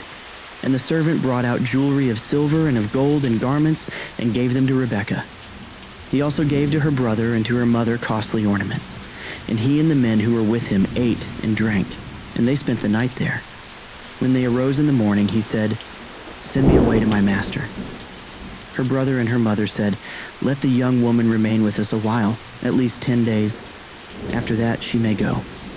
But he said to them, Do not delay me, since the Lord has prospered my way. Send me away that I may go to my master. They said, Let us call the young woman and ask her. And they called Rebekah and said to her, Will you go with this man? She said, I will go. So they sent away Rebekah their sister and her nurse, and Abraham's servant and his men. And they blessed Rebekah and said to her, Our sister, may you become thousands of 10,000s, and may your offspring possess the gate of those who hate him. Then Rebekah and her young women arose and rode on the camels and followed the man. Thus the servant took Rebekah and went his way. Now Isaac had returned from Beer-lahai-roi and was dwelling in the Negeb. And Isaac went out to meditate in the field toward evening. And he lifted up his eyes and saw, and behold, there were camels coming. And Rebekah lifted up her eyes, and when she saw Isaac, she dismounted from the camel and said to the servant, Who is that man walking in the field to meet us? The servant said, It is my master. So she took her veil and covered herself. And the servant told Isaac all the things that he had done. Then Isaac brought her into the tent of Sarah his mother and took Rebekah, and she became his wife, and he loved her. So Isaac was comforted after his mother's death. Abraham took another wife whose name was Keturah. She bore him Zimran, Jokshan, Medan, Midian, Ishbak, and Shua. Jokshan fathered Sheba and Dedan. The sons of Dedan were Ashurim, Letushim, and Leumim. The sons of Midian were Ephah, Epher, Hanok, Abida, and Eldah. All these were the children of Keturah. Abraham gave all he had to Isaac. But to the sons of his concubines, Abraham gave gifts, and while he was still living, he sent them away from his son Isaac, eastward to the east country. These are the days of the years of Abraham's life, 175 years. Abraham breathed his last, and died in a good old age, an old man and full of years, and was gathered to his people. Isaac and Ishmael, his sons, buried him in the cave of Machpelah, in the field of Ephron, the son of Zohar the Hittite, east of Mamre, the field that Abraham purchased from the Hittites. There Abraham was buried, with Sarah his wife. After the death of Abraham, God blessed Isaac his son, and Isaac settled at Beer Lahai Roi. These are the generations of Ishmael, Abraham's son, whom Hagar the Egyptian, Sarah's servant, bore to Abraham. These are the names of the sons of Ishmael, named in the order of their birth: Nebaioth, the firstborn of Ishmael, and Kedar, Adbeel, Mibsam, Mishma, Dumah, Massa, Hadad, Tema, Jetur, Naphish, and Kedemah. These are the sons of Ishmael, and these are their names, by their villages and by their encampments, 12 princes according to their tribes.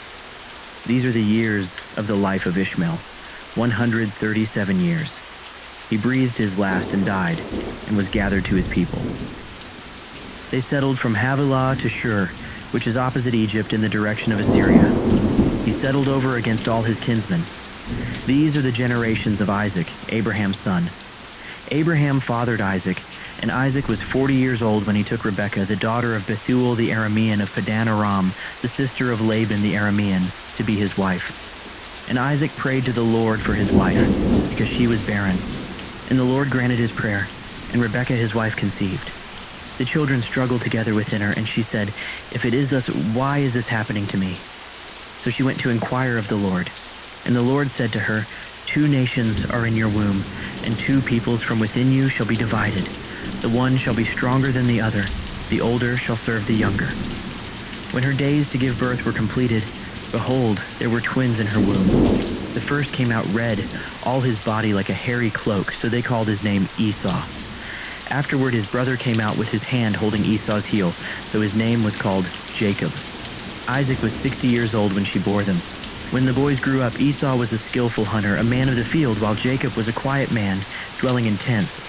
Isaac loved Esau because he ate of his game, but Rebekah loved Jacob. Once when Jacob was cooking stew, Esau came in from the field, and he was exhausted. And Esau said to Jacob, "Let me eat some of that red stew, for I am exhausted." Therefore his name was called Edom. Jacob said, "Sell me your birthright now." Esau said, "I am about to die. Of what use is a birthright to me?" Jacob said, "Swear to me now." So he swore to him and sold his birthright to Jacob. Then Jacob gave Esau bread and lentil stew, and he ate and drank and rose and went his way. Thus Esau despised his birthright. Now there was a famine in the land, besides the former famine that was in the days of Abraham. And Isaac went to Gerar to Abimelech, king of the Philistines. And the Lord appeared to him and said, "Do not go down to Egypt. Dwell in the land of which I shall tell you. Sojourn in this land, and I will be with you and will bless you. For to you and to your offspring I will give all these lands, and I will establish the oath that I swore to Abraham your father. I will multiply your offspring as the stars of heaven, and will give to your offspring all these lands. And in your offspring all the nations of the earth shall be blessed, because Abraham obeyed my voice and kept my charge, my commandments, my statutes, and my laws." So Isaac settled in Gerar. When the men of the place asked him about his wife, he said, "She is my sister." For he feared to say, "My wife," thinking, lest the men of the place should kill me because of Rebekah, because she was attractive in appearance. When he had been there a long time, Abimelech, king of the Philistines, looked out of a window and saw Isaac laughing with Rebekah his wife. So Abimelech called Isaac and said, "Behold, she is your wife. How then could you say, 'She is my sister'?" Isaac said to him, "Because I thought, lest I die because of her." Abimelech said, "What is this you have done to us? One of the people might easily have lain with your wife, and you would have brought guilt upon us." So Abimelech warned all the people, saying, "Whoever touches this man or his wife shall surely be put to death." And Isaac sowed in that land and reaped in the same year 100-fold. The Lord blessed him, and the man became rich and gained more and more until he became very wealthy. He had possessions of flocks and herds and many servants, so that the Philistines envied him.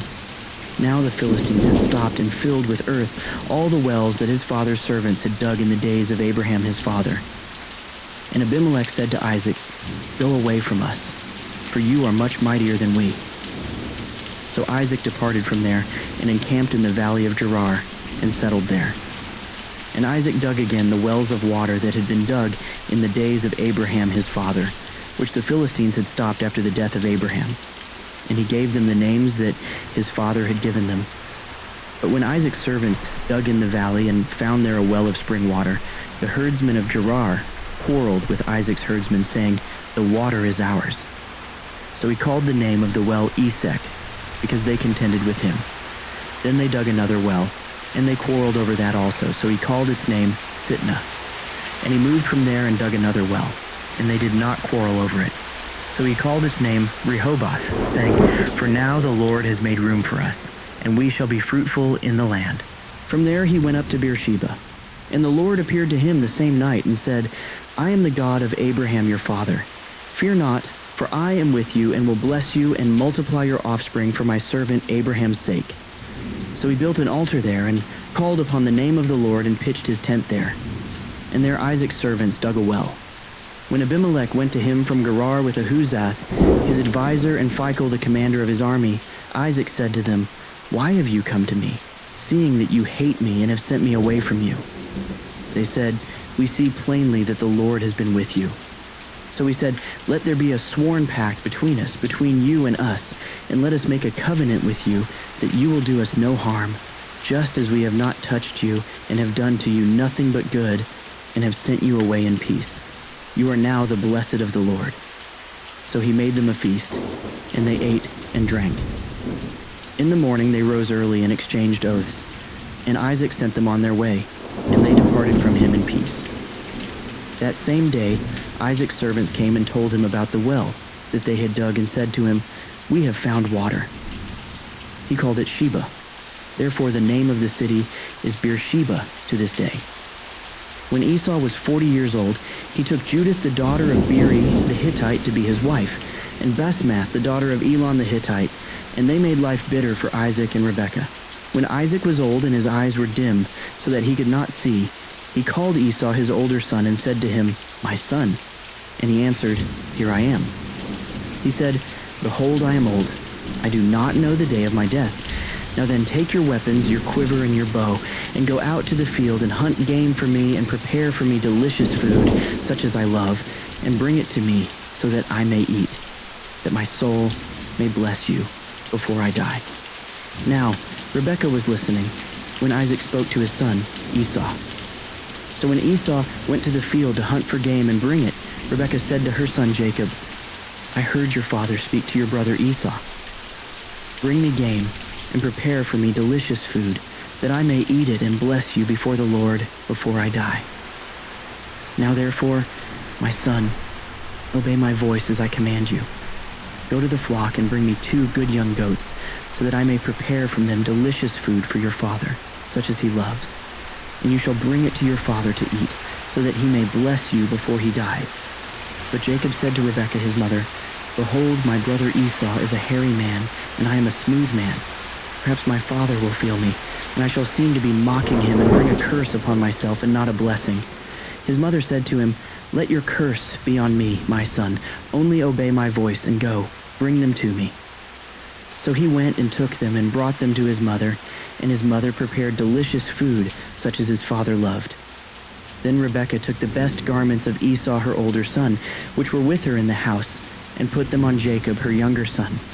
And the skins of the young goats she put on his hands and on the smooth part of his neck.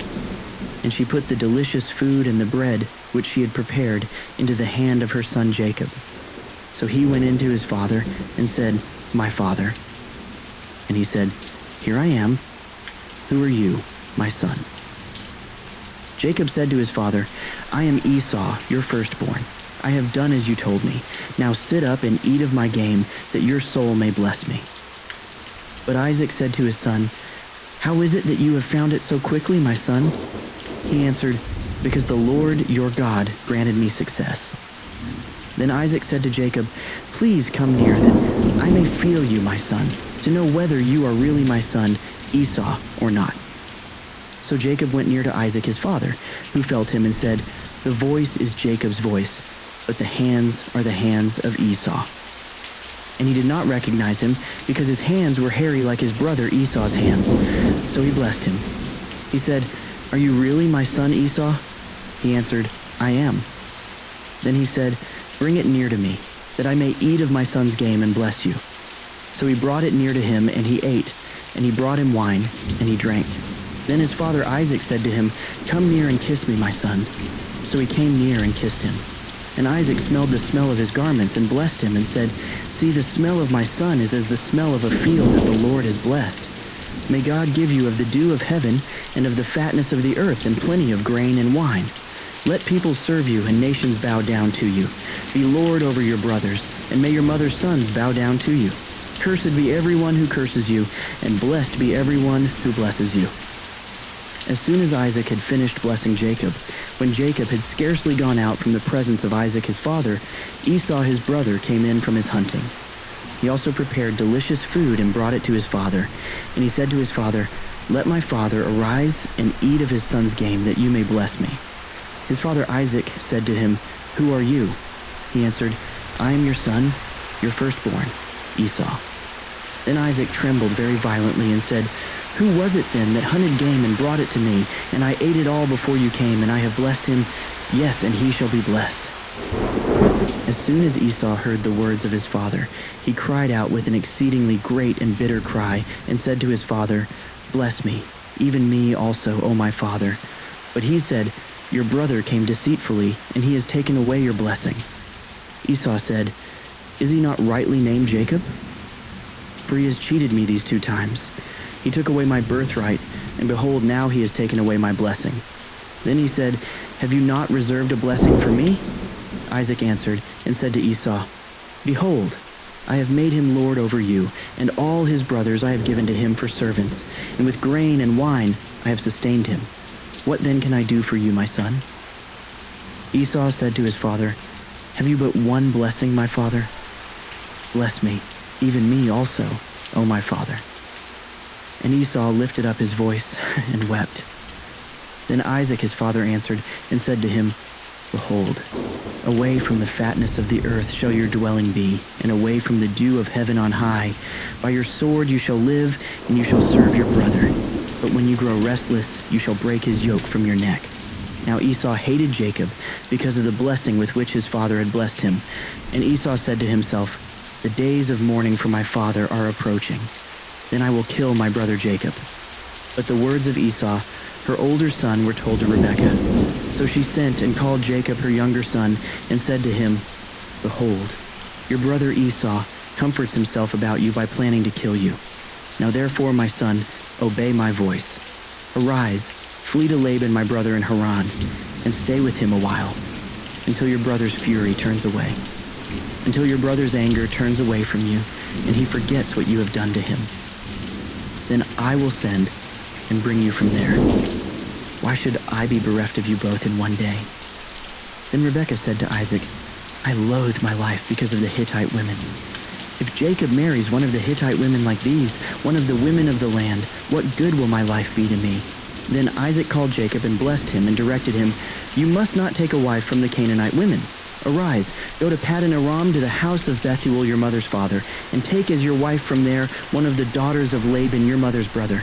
God Almighty bless you and make you fruitful and multiply you, that you may become a company of peoples. May he give the blessing of Abraham to you and to your offspring with you, that you may take possession of the land of your sojournings that God gave to Abraham. Thus Isaac sent Jacob away, and he went to Paddan Aram, to Laban, the son of Bethuel the Aramean, the brother of Rebekah, Jacob's and Esau's mother. Now Esau saw that Isaac had blessed Jacob and sent him away to Paddan Aram to take a wife from there, and that as he blessed him, he directed him, You must not take a wife from the Canaanite women, and that Jacob had obeyed his father and his mother and gone to Paddan Aram. So when Esau saw that the Canaanite women did not please Isaac his father, Esau went to Ishmael and took as his wife, besides the wives he had, Mahalath the daughter of Ishmael, Abraham's son, the sister of Nebaioth. Jacob left Beersheba and went toward Haran. And he came to a certain place and stayed there that night because the sun had set. Taking one of the stones of the place, he put it under his head and lay down in that place to sleep. And he dreamed, and behold, there was a ladder set up on the earth, and the top of it reached to heaven. And behold, the angels of God were ascending and descending on it. And behold, the Lord stood above it and said, I am the Lord, the God of Abraham your father, and the God of Isaac. The land on which you lie, I will give to you and to your offspring. Your offspring shall be like the dust of the earth, and you shall spread abroad to the west, and to the east, and to the north, and to the south. And in you and your offspring shall all the families of the earth be blessed. Behold, I am with you and will keep you wherever you go, and will bring you back to this land. For I will not leave you until I have done what I have promised you. Then Jacob awoke from his sleep and said, Surely the Lord is in this place, and I did not know it. And he was afraid and said, How awesome is this place! This is none other than the house of God, and this is the gate of heaven. So early in the morning, Jacob took the stone that he had put under his head and set it up for a pillar and poured oil on the top of it. He called the name of that place Bethel, but the name of the city was Luz at the first. Then Jacob made a vow, saying, If God will be with me and will keep me in this way that I go, and will give me bread to eat and clothing to wear, so that I come again to my father's house in peace, then the Lord shall be my God, and this stone which I have set up for a pillar shall be God's house. And of all that you give me, I will give a full tenth to you. Then Jacob went on his journey and came to the land of the people of the east. As he looked, he saw a well in the field. And behold, 3 flocks of sheep lying beside it, for out of that well the flocks were watered. The stone on the well's mouth was large, and when all the flocks were gathered there, the shepherds would roll the stone from the mouth of the well and water the sheep, and put the stone back in its place over the mouth of the well. Jacob said to them, My brothers, where do you come from? They said, We are from Haran. He said to them, Do you know Laban the son of Nahor? They said, We know him. He said to them, Is it well with him? They said, It is well. And see, Rachel his daughter is coming with the sheep. He said, Behold, it is still high day. It is not time for the livestock to be gathered together. Water the sheep and go, pasture them. But they said, We cannot until all the flocks are gathered together, and the stone is rolled from the mouth of the well. Then we water the sheep. While he was still speaking with them, Rachel came with her father's sheep, for she was a shepherdess. Now, as soon as Jacob saw Rachel the daughter of Laban, his mother's brother, and the sheep of Laban his mother's brother, Jacob came near, and rolled the stone from the well's mouth, and watered the flock of Laban his mother's brother. Then Jacob kissed Rachel and wept aloud. And Jacob told Rachel that he was her father's kinsman, and that he was Rebekah's son, and she ran and told her father. As soon as Laban heard the news about Jacob, his sister's son, he ran to meet him and embraced him and kissed him and brought him to his house. Jacob told Laban all these things, and Laban said to him, Surely you are my bone and my flesh. And he stayed with him a month. Then Laban said to Jacob, Because you are my kinsman, should you therefore serve me for nothing? Tell me, what shall your wages be? Now Laban had 2 daughters. The name of the older was Leah, and the name of the younger was Rachel. Leah's eyes were weak, but Rachel was beautiful in form and appearance. Jacob loved Rachel, and he said, I will serve you 7 years for your younger daughter Rachel. Laban said, It is better that I give her to you than that I should give her to any other man. Stay with me. So Jacob served 7 years for Rachel, and they seemed to him but a few days because of the love he had for her. Then Jacob said to Laban, Give me my wife that I may go into her, for my time is completed. So Laban gathered together all the people of the place and made a feast. But in the evening he took his daughter Leah and brought her to Jacob, and he went in to her. Laban gave his female servant Zilpah to his daughter Leah to be her servant. And in the morning, behold, it was Leah. And Jacob said to Laban, What is this you have done to me? Did I not serve with you for Rachel? Why then have you deceived me? Laban said, It is not so done in our country, to give the younger before the firstborn. Complete the week of this one, and we will give you the other also in return for serving me another 7 years. Jacob did so and completed her week. Then Laban gave him his daughter Rachel to be his wife. Laban gave his female servant Bilhah to his daughter Rachel to be her servant. So Jacob went into Rachel also, and he loved Rachel more than Leah, and served Laban for another 7 years. When the Lord saw that Leah was hated, he opened her womb, but Rachel was barren. And Leah conceived and bore a son, And she called his name Reuben, for she said, "Because the Lord has looked upon my affliction, for now my husband will love me." She conceived again and bore a son, and said, "Because the Lord has heard that I am hated, he has given me this son also." And she called his name Simeon. Again she conceived and bore a son, and said, "Now this time my husband will be attached to me, because I have borne him 3 sons." Therefore his name was called Levi. And she conceived again and bore a son, and said, "This time I will praise the Lord." Therefore she called his name Judah. Then she ceased bearing. When Rachel saw that she bore Jacob no children, she envied her sister. She said to Jacob, "Give me children, or I shall die." Jacob's anger was kindled against Rachel, and he said, "Am I in the place of God, who has withheld from you the fruit of the womb?" Then she said, "Here is my servant Bilhah. Go in to her, so that she may give birth on my behalf, that even I may have children through her." So she gave him her servant Bilhah as a wife, and Jacob went in to her. And Bilhah conceived and bore Jacob a son. Then Rachel said, "God has judged me, and has also heard my voice and given me a son." Therefore she called his name Dan. Rachel's servant Bilhah conceived again and bore Jacob a second son. Then Rachel said, "With mighty wrestlings I have wrestled with my sister and have prevailed." So she called his name Naphtali. When Leah saw that she had ceased bearing children, she took her servant Zilpah and gave her to Jacob as a wife. Then Leah's servant Zilpah bore Jacob a son. And Leah said, "Good fortune has come." So she called his name Gad. Leah's servant Zilpah bore Jacob a second son. And Leah said, "Happy am I, for women have called me happy." So she called his name Asher. In the days of wheat harvest, Reuben went and found mandrakes in the field and brought them to his mother Leah. Then Rachel said to Leah, "Please give me some of your son's mandrakes."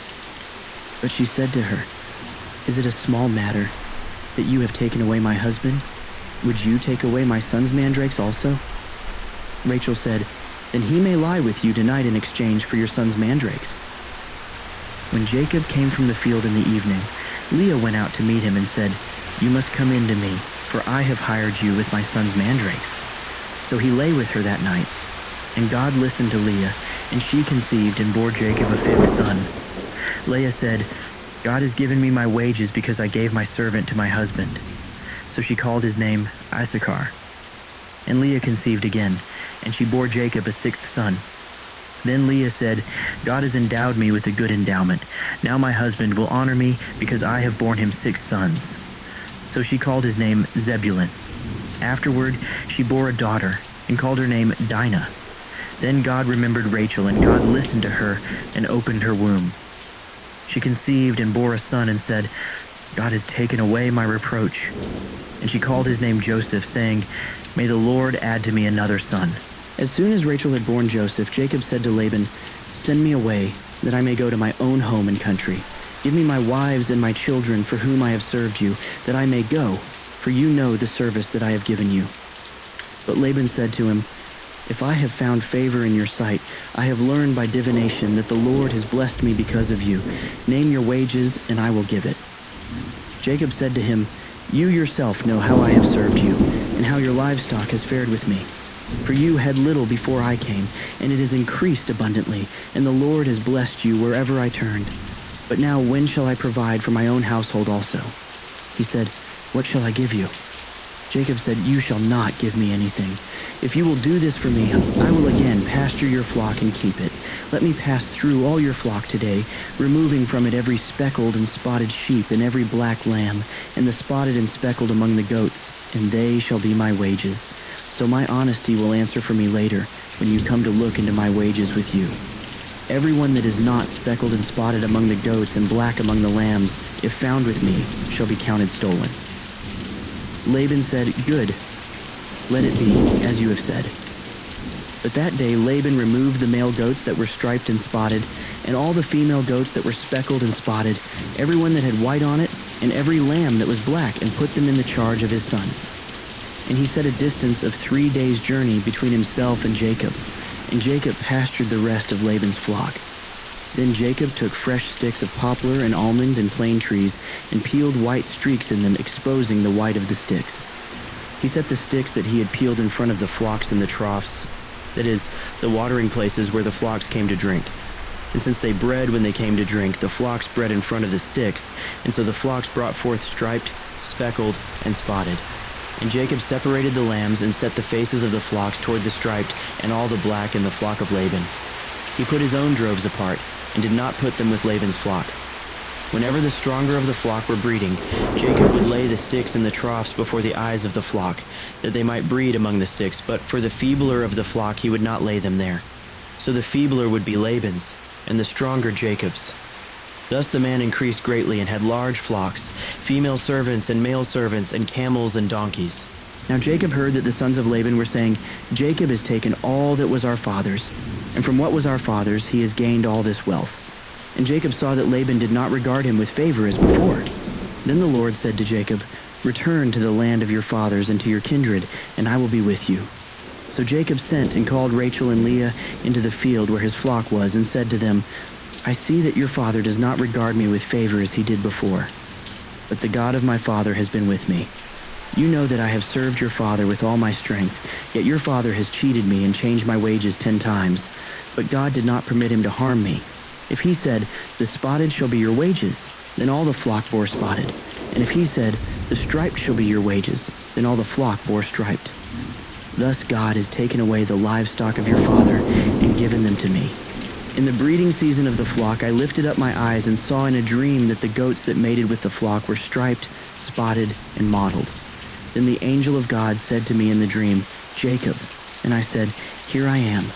And he said, Lift up your eyes and see. All the goats that mate with the flock are striped, spotted, and mottled, for I have seen all that Laban is doing to you. I am the God of Bethel, where you anointed a pillar and made a vow to me. Now arise, go out from this land and return to the land of your kindred.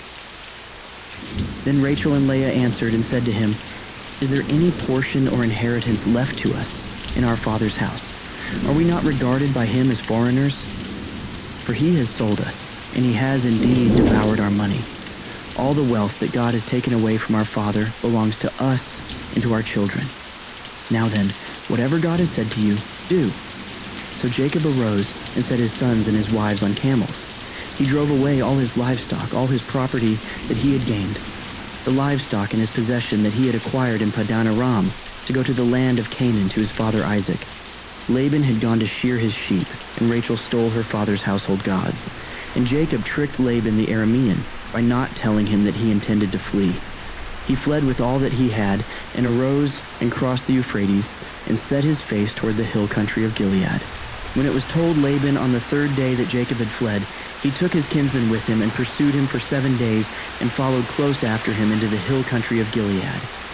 But God came to Laban the Aramean in a dream by night and said to him, Be careful not to say anything to Jacob, either good or bad. And Laban overtook Jacob. Now Jacob had pitched his tent in the hill country, and Laban with his kinsmen pitched tents in the hill country of Gilead. And Laban said to Jacob, What have you done, that you have tricked me and driven away my daughters like captives of the sword? Why did you flee secretly and trick me, and did not tell me, so that I might have sent you away with mirth and songs, with tambourine and lyre? And why did you not permit me to kiss my sons and my daughters farewell? Now you have done foolishly. It is in my power to do you harm. But the God of your father spoke to me last night, saying, Be careful not to say anything to Jacob, either good or bad. And now you have gone away because you longed greatly for your father's house. But why did you steal my gods? Jacob answered and said to Laban, Because I was afraid, for I thought that you would take your daughters from me by force. Anyone with whom you find your gods shall not live.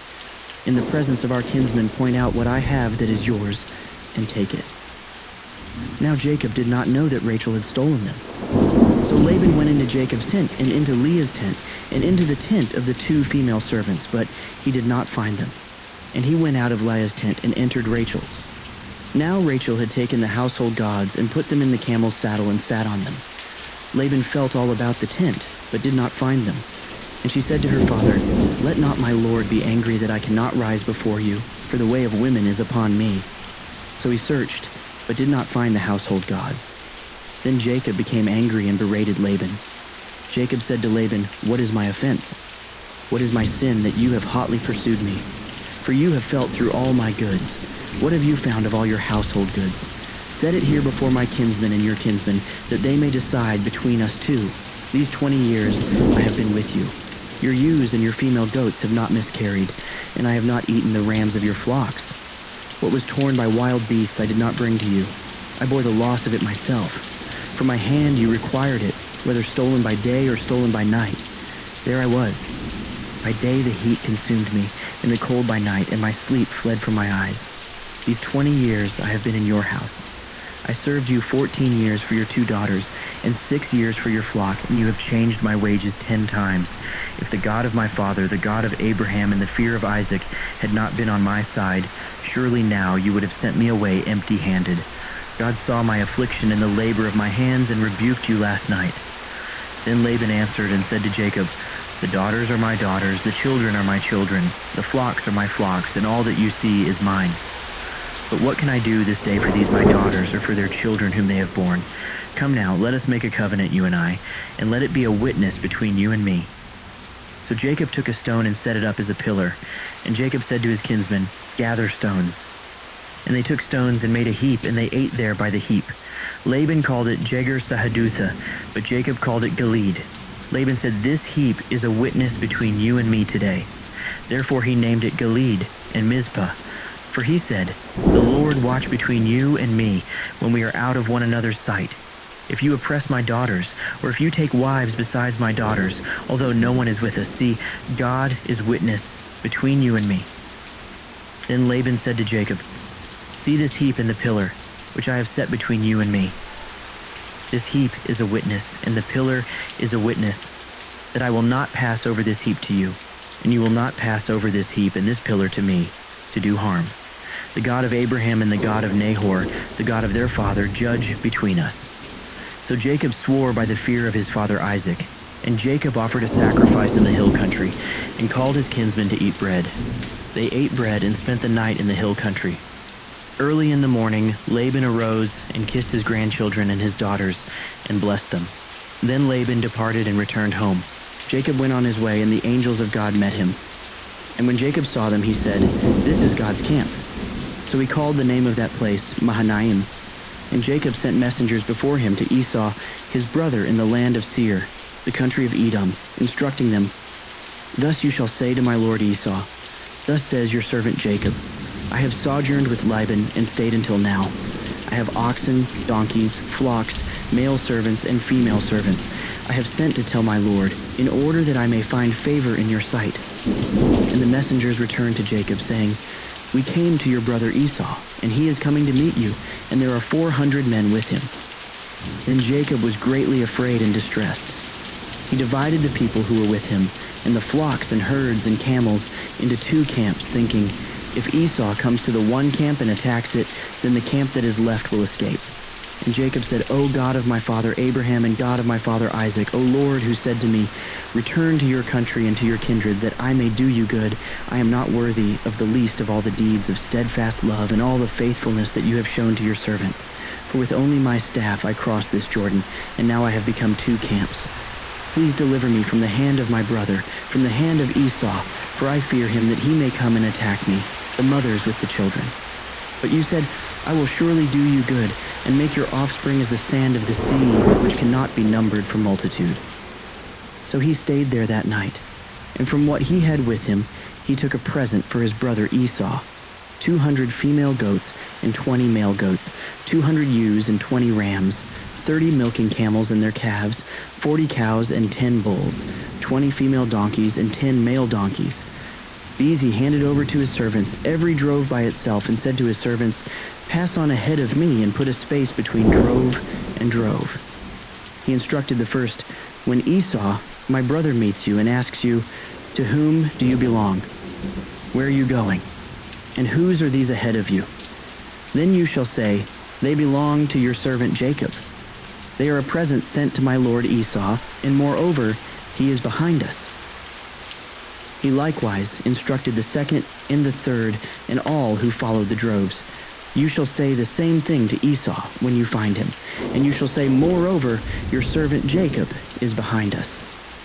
For he thought, I may appease him with the present that goes ahead of me, and afterward I shall see his face. Perhaps he will accept me. So the present passed on ahead of him, and he himself stayed that night in the camp. The same night he arose and took his 2 wives, his 2 female servants, and his 11 children, and crossed the ford of the Jabbok. He took them and sent them across the stream, and everything else that he had, and Jacob was left alone. And a man wrestled with him until the breaking of the day. When the man saw that he did not prevail against Jacob, he touched his hip socket, and Jacob's hip was put out of joint as he wrestled with him. Then he said, "Let me go, for the day is broken." But Jacob said, I will not let you go unless you bless me. And he said to him, "What is your name?" And he said, "Jacob." And he said, "Your name shall no longer be called Jacob, but Israel, for you have striven with God and with men and have prevailed." And Jacob asked him, "Please tell me your name." But he said, "Why is it that you ask my name?" And there he blessed him. So Jacob called the name of the place Peniel, saying, "For I have seen God face to face, and yet my life has been delivered." The sun rose upon him as he passed Peniel, limping because of his hip. Therefore to this day the people of Israel do not eat the sinew of the thigh that is on the hip socket, because he touched the socket of Jacob's hip on the sinew of the thigh. And Jacob lifted up his eyes and looked, and behold, Esau was coming, and 400 men with him. So he divided the children among Leah and Rachel and the 2 female servants, and he put the servants with their children in front, then Leah with her children, and Rachel and Joseph last of all. He himself went on before them, bowing himself to the ground 7 times until he came near to his brother. But Esau ran to meet him and embraced him and fell on his neck and kissed him, and they wept. And when Esau lifted up his eyes and saw the women and children, he said, "Who are these with you?" Jacob said, "The children whom God has graciously given your servant." Then the servants drew near, they and their children, and bowed down. Leah likewise and her children drew near and bowed down. And last Joseph and Rachel drew near, and they bowed down. Esau said, "What do you mean by all this company that I met?" Jacob answered, "To find favor in the sight of my Lord." But Esau said, "I have enough, my brother, and keep what you have for yourself." Jacob said, "No, please. If I have found favor in your sight, then accept my present from my hand. For I have seen your face, which is like seeing the face of God, and you have accepted me. Please accept my blessing that is brought to you, because God has dealt graciously with me, and because I have enough." Thus he urged him, and he took it. Then Esau said, "Let us journey on our way, and I will go ahead of you." But Jacob said to him, "My Lord knows that the children are frail, and that the nursing flocks and herds are a care to me. If they are driven hard for one day, all the flocks will die. Let my Lord pass on ahead of his servant, and I will lead on slowly at the pace of the livestock that are ahead of me, and at the pace of the children, until I come to my Lord in Seir." So Esau said, "Let me leave with you some of the people who are with me." But he said, "What need is there? Let me find favor in the sight of my Lord." So Esau returned that day on his way to Seir. But Jacob journeyed to Succoth, and built himself a house, and made booths for his livestock. Therefore the name of the place is called Succoth. And Jacob came safely to the city of Shechem, which is in the land of Canaan, on his way from Paddan Aram, and he camped before the city. And from the sons of Hamor, Shechem's father, he bought for 100 pieces of money the piece of land on which he had pitched his tent. There he erected an altar and called it El Elohe Israel. Now Dinah, the daughter of Leah, whom she had borne to Jacob, went out to see the women of the land. And when Shechem, the son of Hamor the Hivite, the prince of the land, saw her, he seized her and lay with her and humiliated her. And his soul was drawn to Dinah, the daughter of Jacob. He loved the young woman and spoke tenderly to her. So Shechem spoke to his father Hamor, saying, "Get me this girl for my wife." Now Jacob heard that he had defiled his daughter Dinah, but his sons were with his livestock in the field, so Jacob held his peace until they came. And Hamor, the father of Shechem, went out to Jacob to speak with him. The sons of Jacob had come in from the field as soon as they heard of it, and the men were indignant and very angry, because he had done an outrageous thing in Israel by lying with Jacob's daughter, for such a thing must not be done. But Hamor spoke with them, saying, "The soul of my son Shechem longs for your daughter. Please give her to him to be his wife. Make marriages with us. Give your daughters to us, and take our daughters for yourselves. You shall dwell with us, and the land shall be open to you. Dwell and trade in it, and get property in it." Shechem also said to her father and to her brothers, "Let me find favor in your eyes, and whatever you say to me I will give. Ask me for as great a bride price and gift as you will, and I will give whatever you say to me. Only give me the young woman to be my wife." The sons of Jacob answered Shechem and his father Hamor deceitfully, because he had defiled their sister Dinah. They said to them, "We cannot do this thing, to give our sister to one who is uncircumcised, for that would be a disgrace to us.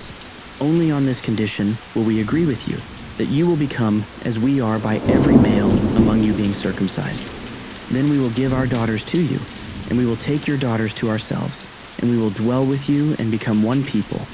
But if you will not listen to us and be circumcised, then we will take our daughter, and we will be gone." Their words pleased Hamor and Hamor's son Shechem, and the young man did not delay to do the thing because he delighted in Jacob's daughter. Now he was the most honored of all his father's house. So Hamor and his son Shechem came to the gate of their city and spoke to the men of their city, saying, "These men are at peace with us. Let them dwell in the land and trade in it, for behold, the land is large enough for them. Let us take their daughters as wives, and let us give them our daughters. Only on this condition will the men agree to dwell with us, to become one people, when every male among us is circumcised as they are circumcised. Will not their livestock, their property, and all their beasts be ours? Only let us agree with them, and they will dwell with us." And all who went out of the gate of his city listened to Hamor and his son Shechem, and every male was circumcised, all who went out of the gate of his city. On the third day, when they were sore, 2 of the sons of Jacob, Simeon and Levi, Dinah's brothers, took their swords and came against the city while it felt secure and killed all the males. They killed Hamor and his son Shechem with the sword and took Dinah out of Shechem's house and went away. The sons of Jacob came upon the slain and plundered the city because they had defiled their sister.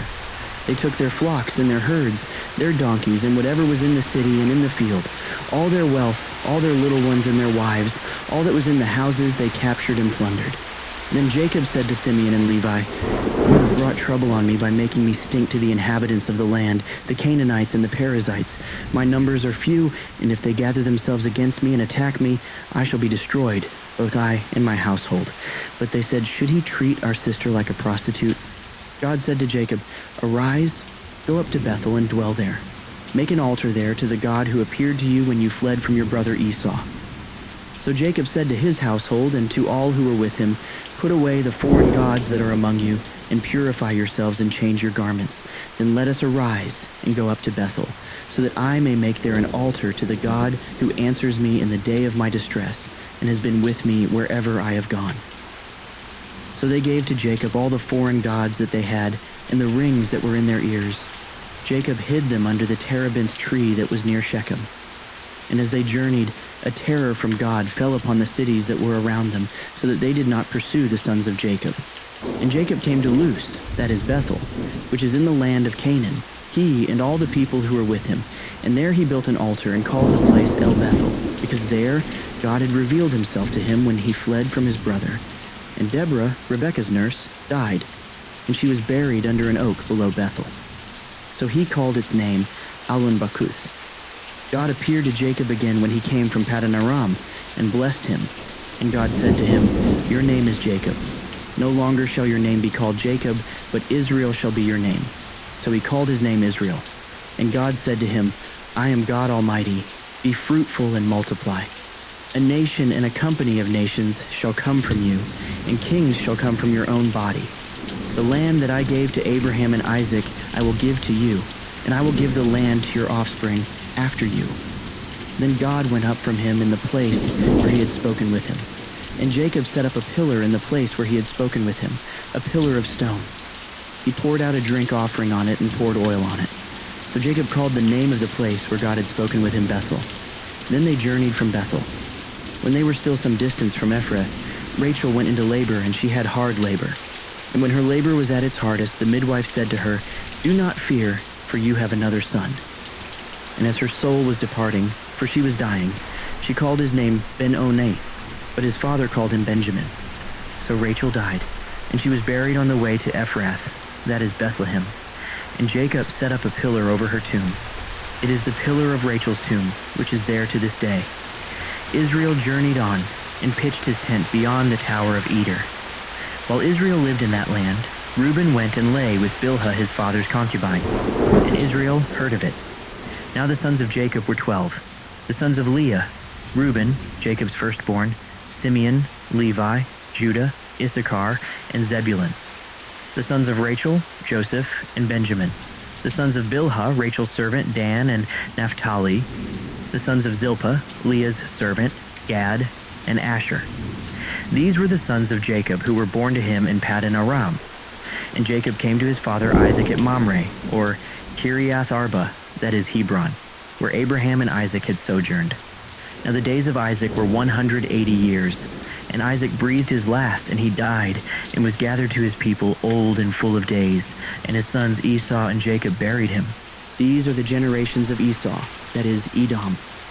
Esau took his wives from the Canaanites, Adah, the daughter of Elon the Hittite, Oholibamah, the daughter of Anah, the daughter of Zebeon the Hivite, and Basemath, Ishmael's daughter, the sister of Nebaioth. And Adah bore to Esau Eliphaz, Basemath bore Reuel, and Oholibamah bore Jush, Jalam, and Korah.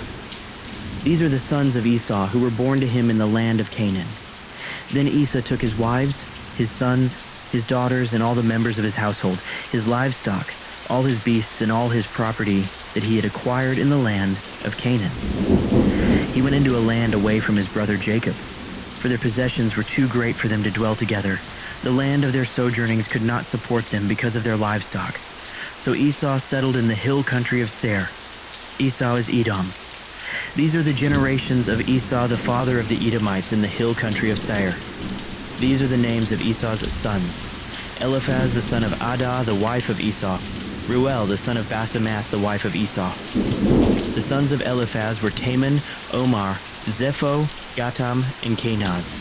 Timnah was a concubine of Eliphaz, Esau's son. She bore Amalek to Eliphaz. These are the sons of Adah, Esau's wife. These are the sons of Reuel, Nahath, Zerah, Shammah, and Mizah. These are the sons of Basemath, Esau's wife. These are the sons of Oholibamah, the daughter of Anah, the daughter of Zebeon, Esau's wife. She bore to Esau Jush, Jalam, and Korah. These are the chiefs of the sons of Esau. The sons of Eliphaz, the firstborn of Esau. The chiefs Teman, Omar, Zepho, Kenaz, Korah, Gatam, and Amalek.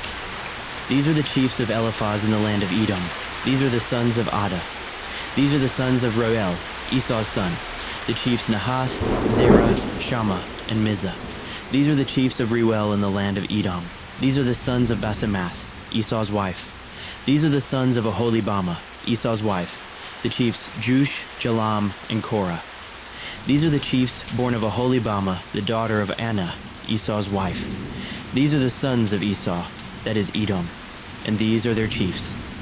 These are the sons of Seir the Horite, the inhabitants of the land: Lotan, Shobal, Zibeon, Anah, Dishon, Ezer, and Dishan. These are the chiefs of the Horites, the sons of Seir in the land of Edom. The sons of Lotan were Hori and Hamam, and Lotan's sister was Timnah. These are the sons of Shobal: Alvan, Manahath, Ebal, Shepho, and Onam. These are the sons of Zibeon, Aya and Anah.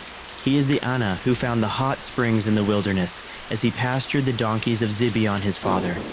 These are the children of Anah: Dishon and Oholibamah, the daughter of Anah. These are the sons of Dishon: Hemdan, Eshben, Ithran, and Cheran. These are the sons of Ezer: Bilhan, Zavan, and Akan. These are the sons of Dishon: Uz and Aran. These are the chiefs of the Horites, the chiefs Lotan, Shobal, Zibeon, Anah, Dishon, Ezer, and Dishan. These are the chiefs of the Horites, chief by chief in the land of Seir. These are the kings who reigned in the land of Edom, before any king reigned over the Israelites. Bela the son of Beor reigned in Edom, the name of his city being Dinhaba. Bela died, and Jobab the son of Zerah of Bozrah reigned in his place. Jobab died, and Husham of the land of the Timonites reigned in his place. Husham died, and Hadad the son of Bedad, who defeated Midian in the country of Moab, reigned in his place, the name of his city being Avith. Hadad died, and Samlah of Masrekah reigned in his place. Samlah died, and Shaul of Rehoboth on the Euphrates reigned in his place. Shaul died, and Baal-Hanan the son of Akbor reigned in his place. Baal-Hanan the son of Akbor died, and Hadar reigned in his place, the name of his city being Pau. His wife's name was Mehetabel, the daughter of Matred, daughter of Mezahab. These are the names of the chiefs of Esau, according to their clans and their dwelling places, by their names. The chiefs Timnah, Alva, Jetheth, Oholibama, Ela, Pinon, Kenaz, Teman, Mibzar, Magdiel, and Iram. These are the chiefs of Edom, that is Esau, the father of Edom, according to their dwelling places in the land of their possession. Jacob lived in the land of his father's sojournings, in the land of Canaan. These are the generations of Jacob. Joseph, being 17 years old, was pasturing the flock with his brothers. He was a boy with the sons of Bilhah and Zilpah, his father's wives, and Joseph brought a bad report of them to their father. Now Israel loved Joseph more than any other of his sons, because he was the son of his old age, and he made him a robe of many colors. But when his brothers saw that their father loved him more than all his brothers, they hated him and could not speak peacefully to him. Now Joseph had a dream, and when he told it to his brothers, they hated him even more. He said to them, "Hear this dream that I have dreamed. Behold, we were binding sheaves in the field, and behold, my sheaf arose and stood upright. And behold, your sheaves gathered around it and bowed down to my sheaf." His brothers said to him, "Are you indeed to reign over us? Or are you indeed to rule over us?" So they hated him even more for his dreams and for his words. Then he dreamed another dream and told it to his brothers and said, "Behold, I have dreamed another dream. Behold, the sun, the moon, and 11 stars were bowing down to me." But when he told it to his father and to his brothers, his father rebuked him and said to him, "What is this dream that you have dreamed? Shall I and your mother and your brothers indeed come to bow ourselves to the ground before you?" And his brothers were jealous of him, but his father kept the saying in mind. Now his brothers went to pasture their father's flock near Shechem. And Israel said to Joseph, "Are not your brothers pasturing the flock at Shechem? Come, I will send you to them." And he said to him, "Here I am." So he said to him, "Go now, see if it is well with your brothers and with the flock, and bring me word." So he sent him from the valley of Hebron, and he came to Shechem. And a man found him wandering in the fields. And the man asked him, "What are you seeking?" "I am seeking my brothers," he said. "Tell me, please, where they are pasturing the flock." And the man said, "They have gone away, for I heard them say, 'Let us go to Dothan.'" So Joseph went after his brothers and found them at Dothan. They saw him from afar, and before he came near to them, they conspired against him to kill him. They said to one another, "Here comes this dreamer. Come now, let us kill him and throw him into one of the pits. Then we will say that a fierce animal has devoured him, and we will see what will become of his dreams." But when Reuben heard it, he rescued him out of their hands, saying, "Let us not take his life." And Reuben said to them, "Shed no blood. Throw him into this pit here in the wilderness, but do not lay a hand on him, that he might rescue him out of their hand to restore him to his father." So when Joseph came to his brothers, they stripped him of his robe, the robe of many colors that he wore. And they took him and threw him into a pit. The pit was empty. There was no water in it. Then they sat down to eat.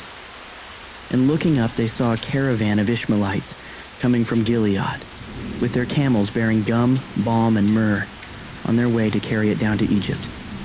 Then Judah said to his brothers, "What profit is it if we kill our brother and conceal his blood? Come, let us sell him to the Ishmaelites, and let not our hand be upon him, for he is our brother, our own flesh." And his brothers listened to him. Then Midianite traders passed by, and they drew Joseph up and lifted him out of the pit, and sold him to the Ishmaelites for 20 shekels of silver. They took Joseph to Egypt. When Reuben returned to the pit and saw that Joseph was not in the pit, he tore his clothes and returned to his brothers and said, "The boy is gone, and I, where shall I go?"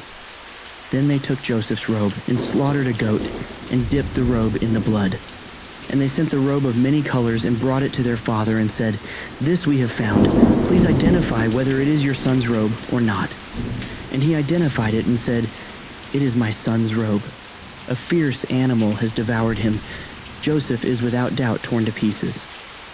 Then Jacob tore his garments and put sackcloth on his loins and mourned for his son many days. All his sons and all his daughters rose up to comfort him, but he refused to be comforted and said, "No, I shall go down to Sheol to my son mourning." Thus his father wept for him. Meanwhile, the Midianites had sold him in Egypt to Potiphar, an officer of Pharaoh, the captain of the guard. It happened at that time that Judah went down from his brothers and turned aside to a certain Adullamite, whose name was Hira. There Judah saw the daughter of a certain Canaanite, whose name was Shua. He took her and went into her, and she conceived and bore a son, and he called his name She conceived again and bore a son, and she called his name Onan. Yet again she bore a son, and she called his name Shelah. Judah was in Chezib when she bore him, and Judah took a wife for his firstborn, and her name was Tamar. But Judah's firstborn, was wicked in the sight of the Lord, and the Lord put him to death. Then Judah said to Onan, "Go in to your brother's wife and perform the duty of a brother-in-law to her, and raise up offspring for your brother." But Onan knew that the offspring would not be his. So whenever he went in to his brother's wife, he would waste the semen on the ground, so as not to give offspring to his brother. And what he did was wicked in the sight of the Lord, and he put him to death also. Then Judah said to Tamar, his daughter-in-law, "Remain a widow in your father's house till Shelah my son grows up," for he feared that he would die, like his brothers. So Tamar went and remained in her father's house. In the course of time, the wife of Judah, Shua's daughter, died. When Judah was comforted, he went up to Timnah to his sheep shearers, he and his friend Hira the Adullamite. And when Tamar was told, "Your father-in-law is going up to Timnah to shear his sheep," she took off her widow's garments and covered herself with a veil, wrapping herself up, and sat at the entrance to Enaim, which is on the road to Timnah. For she saw that Shelah was grown up, and she had not been given to him in marriage. When Judah saw her, he thought she was a prostitute, for she had covered her face. He turned to her at the roadside and said, "Come, let me come in to you." For he did not know that she was his daughter-in-law. She said, "What will you give me, that you may come in to me?"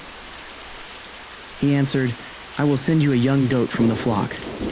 And she said, "If you give me a pledge until you send it." He said, "What pledge shall I give you?"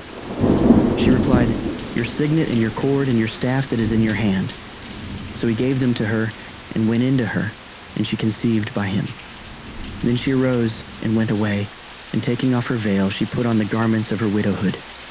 When Judah sent the young goat by his friend, the Adullamite, to take back the pledge from the woman's hand, he did not find her.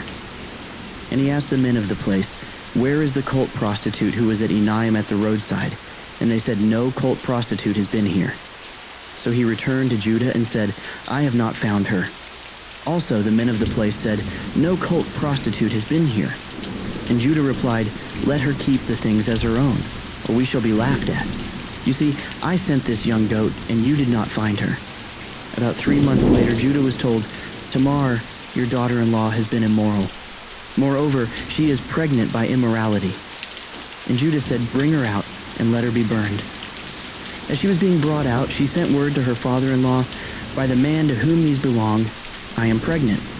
And she said, "Please identify whose these are, the signet and the cord and the staff." Then Judah identified them and said, "She is more righteous than I, since I did not give her to my son Shelah." And he did not know her again. When the time of her labor came, there were twins in her womb. And when she was in labor, one put out a hand, and the midwife took and tied a scarlet thread on his hand, saying, "This one came out first." But as he drew back his hand, behold, his brother came out. And she said, "What a breach you have made for yourself." Therefore, his name was called Perez. Afterward, his brother came out with the scarlet thread on his hand, and his name was called Zerah. Now Joseph had been brought down to Egypt, and Potiphar, an officer of Pharaoh, the captain of the guard, an Egyptian, had bought him from the Ishmaelites who had brought him down there. The Lord was with Joseph, and he became a successful man, and he was in the house of his Egyptian master. His master saw that the Lord was with him, and that the Lord caused all that he did to succeed in his hands. So Joseph found favor in his sight and attended him, and he made him overseer of his house and put him in charge of all that he had. From the time that he made him overseer in his house and over all that he had, the Lord blessed the Egyptian's house for Joseph's sake. The blessing of the Lord was on all that he had in house and field. So he left all that he had in Joseph's charge, and because of him he had no concern about anything but the food he ate. Now Joseph was handsome in form and appearance. And after a time, his master's wife cast her eyes on Joseph and said, "Lie with me." But he refused and said to his master's wife, "Behold, because of me, my master has no concern about anything in the house, and he has put everything that he has in my charge. He is not greater in this house than I am, nor has he kept back anything from me except you, because you are his wife.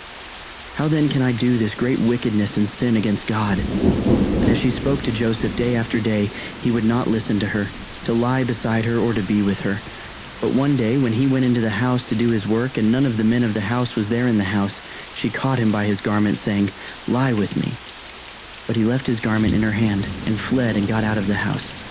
And as soon as she saw that he had left his garment in her hand, and had fled out of the house, she called to the men of her household, and said to them, "See, he has brought among us a Hebrew to laugh at us.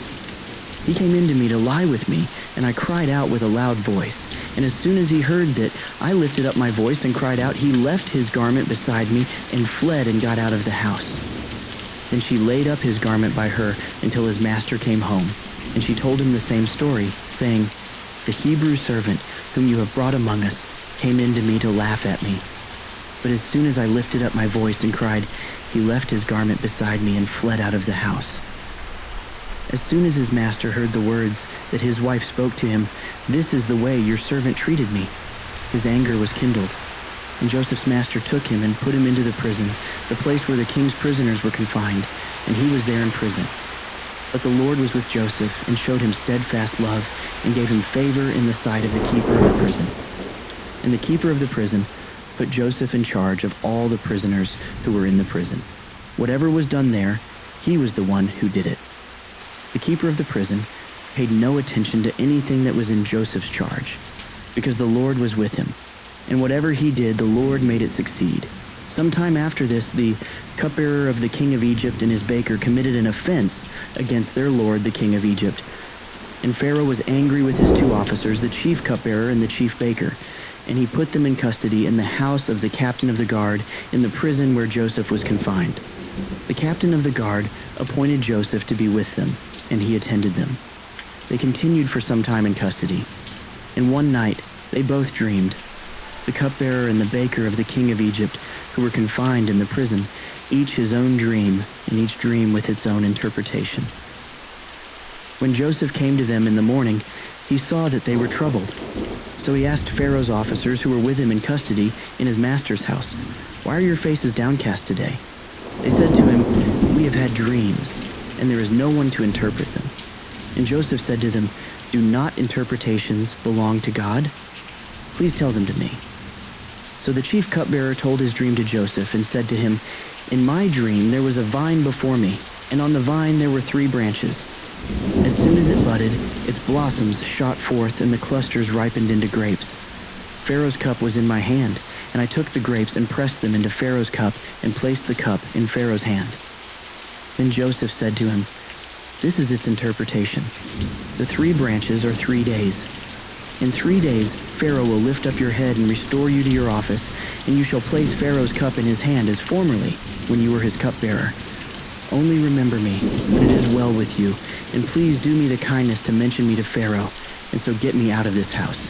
For I was indeed stolen out of the land of the Hebrews, and here also I have done nothing that they should put me into the pit."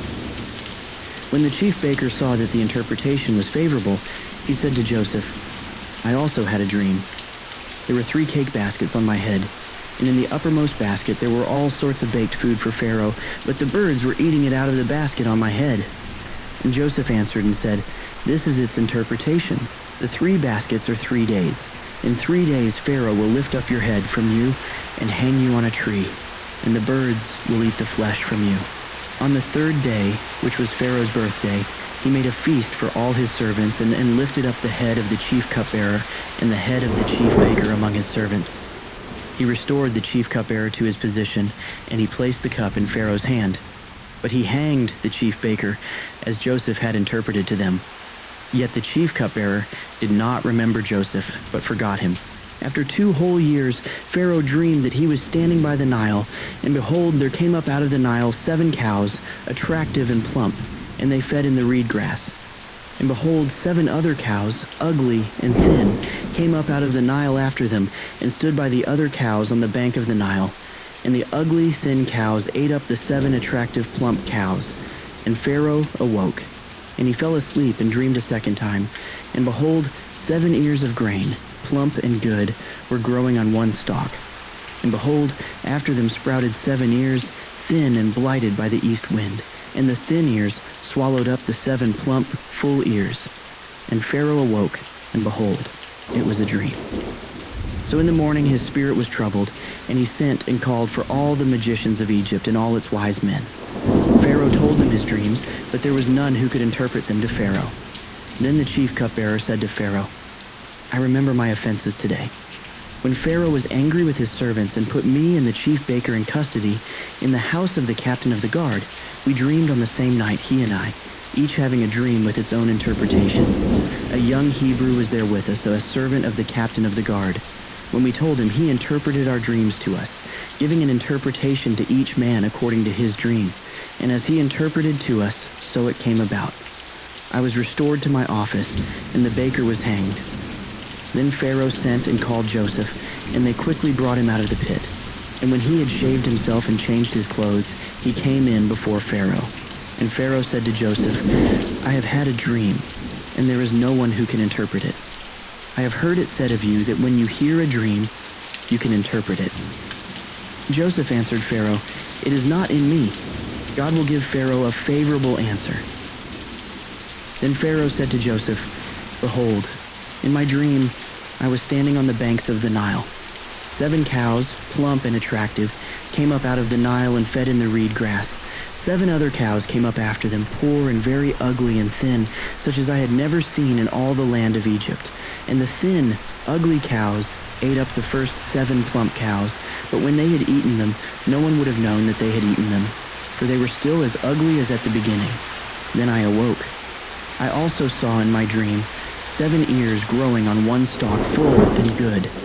7 ears, withered, thin, and blighted by the east wind, sprouted after them, and the thin ears swallowed up the 7 good ears. And I told it to the magicians, but there was no one who could explain it to me. Then Joseph said to Pharaoh, The dreams of Pharaoh are one. God has revealed to Pharaoh what he is about to do. The 7 good cows are 7 years, and the 7 good ears are 7 years. The dreams are one. The 7 lean and ugly cows that came up after them are 7 years, and the 7 empty ears blighted by the east wind are also 7 years of famine. It is as I told Pharaoh. God has shown to Pharaoh what he is about to do. There will come 7 years of great plenty throughout all the land of Egypt, but after them there will arise 7 years of famine, and all the plenty will be forgotten in the land of Egypt.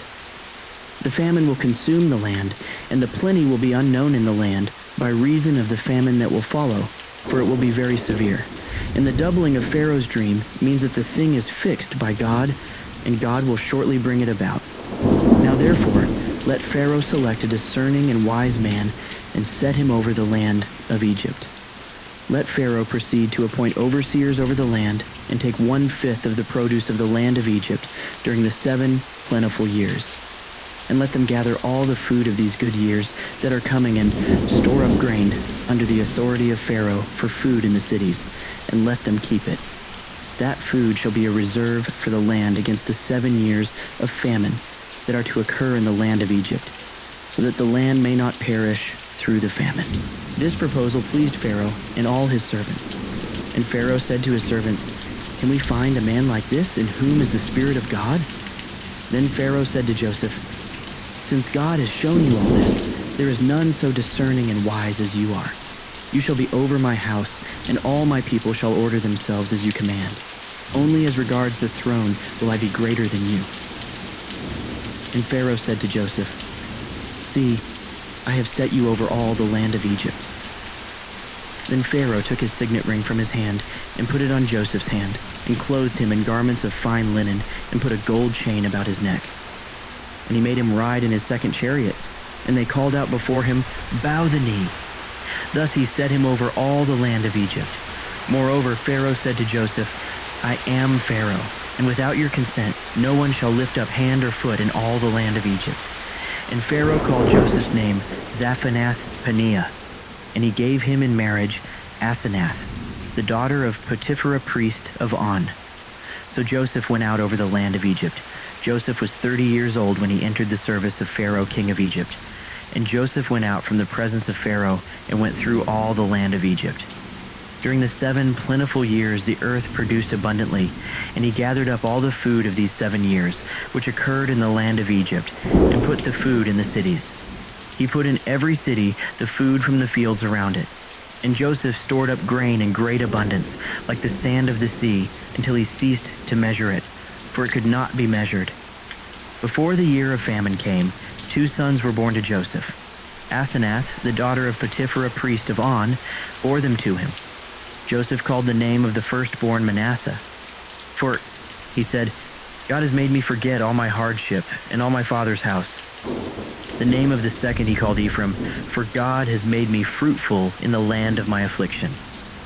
The 7 years of plenty that occurred in the land of Egypt came to an end, and the 7 years of famine began to come, as Joseph had said. There was famine in all lands, but in all the land of Egypt there was bread. When all the land of Egypt was famished, the people cried to Pharaoh for bread. Pharaoh said to all the Egyptians, "Go to Joseph.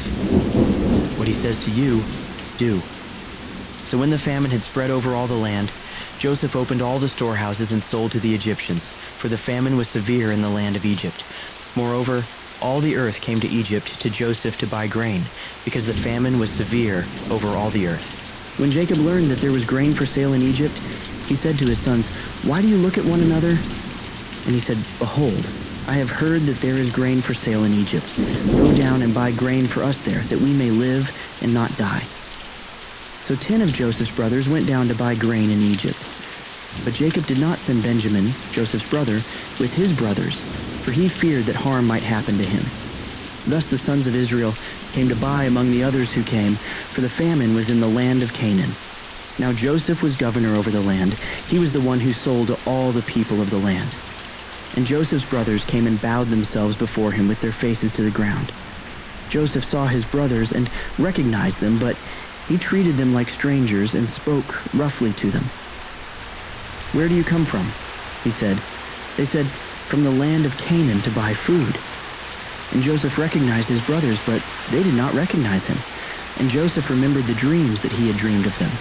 And he said to them, "You are spies. You have come to see the nakedness of the land." They said to him, "No, my lord. Your servants have come to buy food. We are all sons of one man. We are honest men. Your servants have never been spies." He said to them, "No, it is the nakedness of the land that you have come to see." And they said, "We, your servants, are 12 brothers, the sons of one man in the land of Canaan. And behold, the youngest is this day with our father, and one is no more." But Joseph said to them, "It is as I said to you. You are spies. By this you shall be tested. By the life of Pharaoh, you shall not go from this place unless your youngest brother comes here. Send one of you, and let him bring your brother, while you remain confined, that your words may be tested whether there is truth in you. Or else, by the life of Pharaoh, surely you are spies." And he put them all together in custody for 3 days. On the 3rd day Joseph said to them, "Do this, and you will live, for I fear God. If you are honest men, let one of your brothers remain confined where you are in custody, and let the rest go and carry grain for the famine of your households, and bring your youngest brother to me. So your words will be verified, and you shall not die." And they did so. Then they said to one another, "In truth we are guilty concerning our brother, in that we saw the distress of his soul, when he begged us and we did not listen. That is why this distress has come upon us." And Reuben answered them, "Did I not tell you not to sin against the boy? But you did not listen. So now there comes a reckoning for his blood." They did not know that Joseph understood them, for there was an interpreter between them. Then he turned away from them and wept. And he returned to them and spoke to them. And he took Simeon from them and bound him before their eyes. And Joseph gave orders to fill their bags with grain, and to replace every man's money in his sack, and to give them provisions for the journey. This was done for them. Then they loaded their donkeys with their grain and departed. And as one of them opened his sack to give his donkey fodder at the lodging place, he saw his money in the mouth of his sack. He said to his brothers, "My money has been put back." Here it is in the mouth of my sack." At this their hearts failed them, and they turned trembling to one another, saying, "What is this that God has done to us?" When they came to Jacob their father in the land of Canaan, they told him all that had happened to them, saying, "The man, the Lord of the land, spoke roughly to us and took us to be spies of the land. But we said to him, 'We are honest men. We have never been spies. We are 12 brothers, sons of our father. One is no more, and the youngest is this day with our father in the land of Canaan.' Then the man, the Lord of the land, said to us, 'By this I shall know that you are honest men. Leave one of your brothers with me, and take grain for the famine of your households, and go your way. Bring your youngest brother to me. Then I shall know that you are not spies, but honest men. And I will deliver your brother to you, and you shall trade in the land.' As they emptied their sacks, behold, every man's bundle of money was in his sack. And when they and their father saw their bundles of money, they were afraid. And Jacob their father said to them, 'You have bereaved me of my children. Joseph is no more, and Simeon is no more, and now you would take Benjamin. All this has come against me.' Then Reuben said to his father, 'Kill my 2 sons if I do not bring him back to you. Put him in my hands, and I will bring him back to you.' But he said, 'My son shall not go down with you, for his brother is dead, and he is the only one left. If harm should happen to him on the journey that you are to make, you would bring down my gray hairs with sorrow to Sheol.' Now the famine was severe in the land, and when they had eaten the grain that they had brought from Egypt, their father said to them, 'Go again, buy us a little food.' But Judah said to him, 'The man solemnly warned us, saying, You shall not see my face unless your brother is with you. If you will send our brother with us, we will go down and buy you food. But if you will not send him, we will not go down. For the man said to us, You shall not see my face unless your brother is with you.' Israel said, 'Why do you treat me so badly as to tell the man that you had another brother?' They replied, 'The man questioned us carefully about ourselves and our kindred, saying, Is your father still alive? Do you have another brother?' What we told him was an answer to these questions. Could we in any way know that he would say, 'Bring your brother down'?" And Judah said to Israel his father, "Send the boy with me, and we will arise and go, that we may live and not die, both we and you and also our little ones. I will be a pledge of his safety. From my hand you shall require him. If I do not bring him back to you and set him before you, then let me bear the blame forever. If we had not delayed, we would now have returned twice." Then their father Israel said to them, "If it must be so, then do this. Take some of the choice fruits of the land in your bags and carry a present down to the man, a little balm and a little honey, gum, myrrh, pistachio nuts, and almonds. Take double the money with you. Carry back with you the money that was returned in the mouth of your sacks. Perhaps it was an oversight. Take also your brother and arise. Go again to the man. May God Almighty grant you mercy before the man, and may he send back your other brother and Benjamin. And as for me, if I am bereaved of my children, I am bereaved." So the men took this present, and they took double the money with them and Benjamin. They arose and went down to Egypt and stood before Joseph. When Joseph saw Benjamin with them, he said to the steward of his house, "Bring the men into the house, and slaughter an animal, and make ready, for the men are to dine with me at noon." The man did as Joseph told him, and brought the men to Joseph's house. And the men were afraid, because they were brought to Joseph's house. And they said, "It is because of the money, which was replaced in our sacks the first time, that we are brought in, so that he may assault us, and fall upon us to make us servants and seize our donkeys." So they went up to the steward of Joseph's house, and spoke with him at the door of the house, and said, "O my lord, we came down the first time to buy food. And when we came to the lodging place, we opened our sacks, and there was each man's money in the mouth of his sack, our money in full weight. So we have brought it again with us. And we have brought other money down with us to buy food. We do not know who put our money in our sacks." He replied, "Peace to you. Do not be afraid. Your God and the God of your father has put treasure in your sacks for you. I received your money." Then he brought Simeon out to them. And when the man had brought the men into Joseph's house and given them water, and they had washed their feet, and when he had given their donkeys fodder, they prepared the present for Joseph's coming at noon, for they heard that they should eat bread there. When Joseph came home, they brought into the house to him the present that they had with them, and bowed down to him to the ground. And he inquired about their welfare, and said, Is your father well, the old man of whom you spoke? Is he still alive?" They said, "Your servant, our father, is well. He is still alive." And they bowed their heads and prostrated themselves. And he lifted up his eyes and saw his brother Benjamin, his mother's son, and said, "Is this your youngest brother, of whom you spoke to me? God be gracious to you, my son." Then Joseph hurried out, for his compassion grew warm for his brother, and he sought a place to weep. And he entered his chamber and wept there.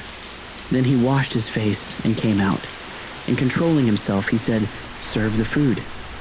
They served him by himself, and them by themselves, and the Egyptians who ate with him by themselves, because the Egyptians could not eat with the Hebrews, for that is an abomination to the Egyptians. And they sat before him, the firstborn according to his birthright, and the youngest according to his youth. And the men looked at one another in amazement. Portions were taken to them from Joseph's table, but Benjamin's portion was 5 times as much as any of theirs, and they drank and were merry with him. Then he commanded the steward of his house, "Fill the men's sacks with food as much as they can carry, and put each man's money in the mouth of his sack, and put my cup, the silver cup, in the mouth of the sack of the youngest, with his money for the grain." And he did as Joseph told him. As soon as the morning was light, the men were sent away with their donkeys. They had gone only a short distance from the city.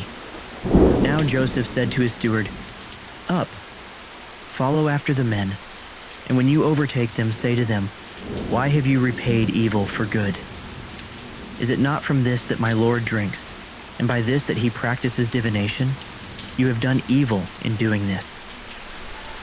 When he overtook them, he spoke to them these words. They said to him, "Why does my Lord speak such words as these? Far be it from your servants to do such a thing. Behold, the money that we found in the mouths of our sacks we brought back to you from the land of Canaan. How then could we steal silver or gold from your Lord's house? Whichever of your servants is found with it shall die, and we also will be my Lord's servants." He said, "Let it be as you say.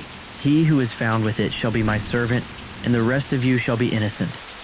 Then each man quickly lowered his sack to the ground, and each man opened his sack. And he searched, beginning with the eldest and ending with the youngest, and the cup was found in Benjamin's sack.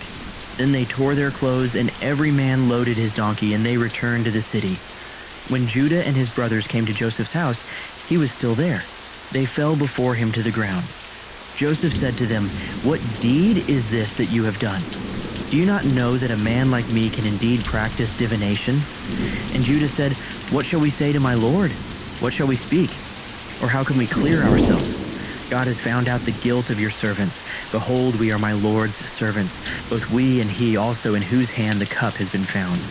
But he said, "Far be it from me that I should do so. Only the man in whose hand the cup was found shall be my servant. But as for you, go up in peace to your father." Then Judah went up to him and said, "O my Lord, please let your servant speak a word in my Lord's ears, and let not your anger burn against your servant, for you are like Pharaoh himself." My Lord asked his servants, saying, "Have you a father or a brother?" And we said to my Lord, "We have a father, an old man, and a young brother, the child of his old age. His brother is dead, and he alone is left of his mother's children, and his father loves him." Then you said to your servants, "Bring him down to me, that I may set my eyes on him." We said to my Lord, "The boy cannot leave his father, for if he should leave his father would die." Then you said to your servants, "Unless your youngest brother comes down with you, you shall not see my face again." When we went back to your servant my father, we told him the words of my Lord. And when our father said, "Go again, buy us a little food," we said, "We cannot go down. If our youngest brother goes with us, then we will go down. For we cannot see the man's face unless our youngest brother is with us." Then your servant my father said to us, "You know that my wife bore me 2 sons. One left me, and I said, 'Surely he has been torn to pieces,' and I have never seen him since. If you take this one also from me, and harm happens to him, you will bring down my gray hairs in evil to Sheol. Now therefore, as soon as I come to your servant my father, and the boy is not with us, then, as his life is bound up in the boy's life, as soon as he sees that the boy is not with us, he will die, and your servants will bring down the gray hairs of your servant our father with sorrow to Sheol. For your servant became a pledge of safety for the boy to my father, saying, if I do not bring him back to you, then I shall bear the blame before my father all my life. Now therefore, please let your servant remain, instead of the boy as a servant to my lord, and let the boy go back with his brothers. For how can I go back to my father if the boy is not with me? I fear to see the evil that would find my father." Then Joseph could not control himself before all those who stood by him. He cried, "Make everyone go out from me." So no one stayed with him when Joseph made himself known to his brothers. And he wept aloud, so that the Egyptians heard it, and the household of Pharaoh heard it. And Joseph said to his brothers, "I am Joseph. Is my father still alive?" But his brothers could not answer him, for they were dismayed at his presence. So Joseph said to his brothers, "Come near to me, please." And they came near. And he said, "I am your brother Joseph, whom you sold into Egypt. And now do not be distressed or angry with yourselves because you sold me here. For God sent me before you to preserve life. For the famine has been in the land these 2 years, and there are yet 5 years in which there will be neither plowing nor harvest. And God sent me before you to preserve for you a remnant on earth, and to keep alive for you many survivors. So it was not you who sent me here, but God. He has made me a father to Pharaoh, and lord of all his house and ruler over all the land of Egypt. Hurry and go up to my father and say to him, 'Thus says your son Joseph, God has made me lord of all Egypt. Come down to me. Do not tarry. You shall dwell in the land of Goshen, and you shall be near me, you and your children and your children's children, and your flocks, your herds, and all that you have. There I will provide for you, for there are yet 5 years of famine to come, so that you and your household and all that you have do not come to poverty. And now your eyes see, and the eyes of my brother Benjamin see, that it is my mouth that speaks to you. You must tell my father of all my honor in Egypt, and of all that you have seen. Hurry, and bring my father down here." Then he fell upon his brother Benjamin's neck and wept, and Benjamin wept upon his neck. And he kissed all his brothers and wept upon them. After that his brothers talked with him. When the report was heard in Pharaoh's house, "Joseph's brothers have come," it pleased Pharaoh and his servants. And Pharaoh said to Joseph, "Say to your brothers, do this. Load your beasts and go back to the land of Canaan and take your father and your households and come to me, and I will give you the best of the land of Egypt, and you shall eat the fat of the land. And you, Joseph, are commanded to say, do this. Take wagons from the land of Egypt for your little ones and for your wives, and bring your father, and come. Have no concern for your goods, for the best of all, the land of Egypt, is yours." The sons of Israel did so, and Joseph gave them wagons, according to the command of Pharaoh, and gave them provisions for the journey. To each and all of them he gave a change of clothes, but to Benjamin he gave 300 shekels of silver, and 5 changes of clothes. To his father he sent as follows: 10 donkeys loaded with the good things of Egypt, and 10 female donkeys loaded with grain, bread, and provision for his father on the journey. Then he sent his brothers away, and as they departed, he said to them, "Do not quarrel on the way." So they went up out of Egypt and came to the land of Canaan to their father Jacob. And they told him, "Joseph is still alive, and he is ruler over all the land of Egypt." And his heart became numb, for he did not believe them. But when they told him all the words of Joseph, which he had said to them, and when he saw the wagons that Joseph had sent to carry him, the spirit of their father Jacob revived. And Israel said, "It is enough. Joseph my son is still alive. I will go and see him before I die." So Israel took his journey with all that he had, and came to Beersheba, and offered sacrifices to the God of his father Isaac. And God spoke to Israel in visions of the night, and said, "Jacob, Jacob." And he said, "Here I am." Then he said, "I am God, the God of your father. Do not be afraid to go down to Egypt, for there I will make you into a great nation. I myself will go down with you to Egypt, and I will also bring you up again, and Joseph's hand shall close your eyes." Then Jacob set out from Beersheba. The sons of Israel carried Jacob their father, their little ones and their wives, in the wagons that Pharaoh had sent to carry him. They also took their livestock and their goods, which they had gained in the land of Canaan, and came into Egypt. Jacob and all his offspring with him, his sons and his sons' sons with him, his daughters and his sons' daughters. All his offspring he brought with him into Egypt. Now these are the names of the descendants of Israel, who came into Egypt, Jacob and his sons: Reuben, Jacob's firstborn, and the sons of Reuben, Hanok, Palu, Hezron, and Carmi. The sons of Simeon, Jemuel, Jamin, Ohad, Jachin, Zohar, and Shaul, the son of a Canaanite woman. The sons of Levi, Gershon, Kohath, and Merari. The sons of Judah, Er, Onan, Shelah, Perez, and Zerah. But Er and Onan died in the land of Canaan. And the sons of Perez were Hezron and Hamul. The sons of Issachar, Tola, Puvah, Yob, and Shimron. The sons of Zebulun, Sered, Elon, and Jaleel. These are the sons of Leah, whom she bore to Jacob in Padan Aram, together with his daughter Dinah. Altogether, his sons and his daughters numbered 33. The sons of Gad, Ziphion, Haggi, Shuni, Esbon, Eri, Arodi, and Areli. The sons of Asher, Imnah, Ishva, Ishvi, Beriah, with Sarah, their sister. And the sons of Beriah, Heber and Malchiel. These are the sons of Zilpah, whom Laban gave to Leah his daughter. And these she bore to Jacob, 16 persons. The sons of Rachel, Jacob's wife, Joseph and Benjamin. And to Joseph in the land of Egypt were born Manasseh and Ephraim, whom Asenath, the daughter of Potipharah the priest of On, bore to him. And the sons of Benjamin, Bela, Becher, Ashbel, Gera, Naaman, Ehi, Rosh, Muppim, Hupim, and Ard. These are the sons of Rachel who were born to Jacob, 14 persons in all. The son of Dan, Hushim. The sons of Naphtali, Jazeel, Guni, Jezer, and Shillem. These are the sons of Bilhah, whom Laban gave to Rachel his daughter, and these she bore to Jacob, 7 persons in all. All the persons belonging to Jacob who came into Egypt, who were his own descendants, not including Jacob's sons' wives, were 66 persons in all. And the sons of Joseph who were born to him in Egypt were 2. All the persons of the house of Jacob who came into Egypt were 70. He had sent Judah ahead of him to Joseph to show the way before him in Goshen, and they came into the land of Goshen. Then Joseph prepared his chariot and went up to meet Israel his father in Goshen. He presented himself to him and fell on his neck and wept on his neck a good while. Israel said to Joseph, "Now let me die, since I have seen your face and know that you are still alive."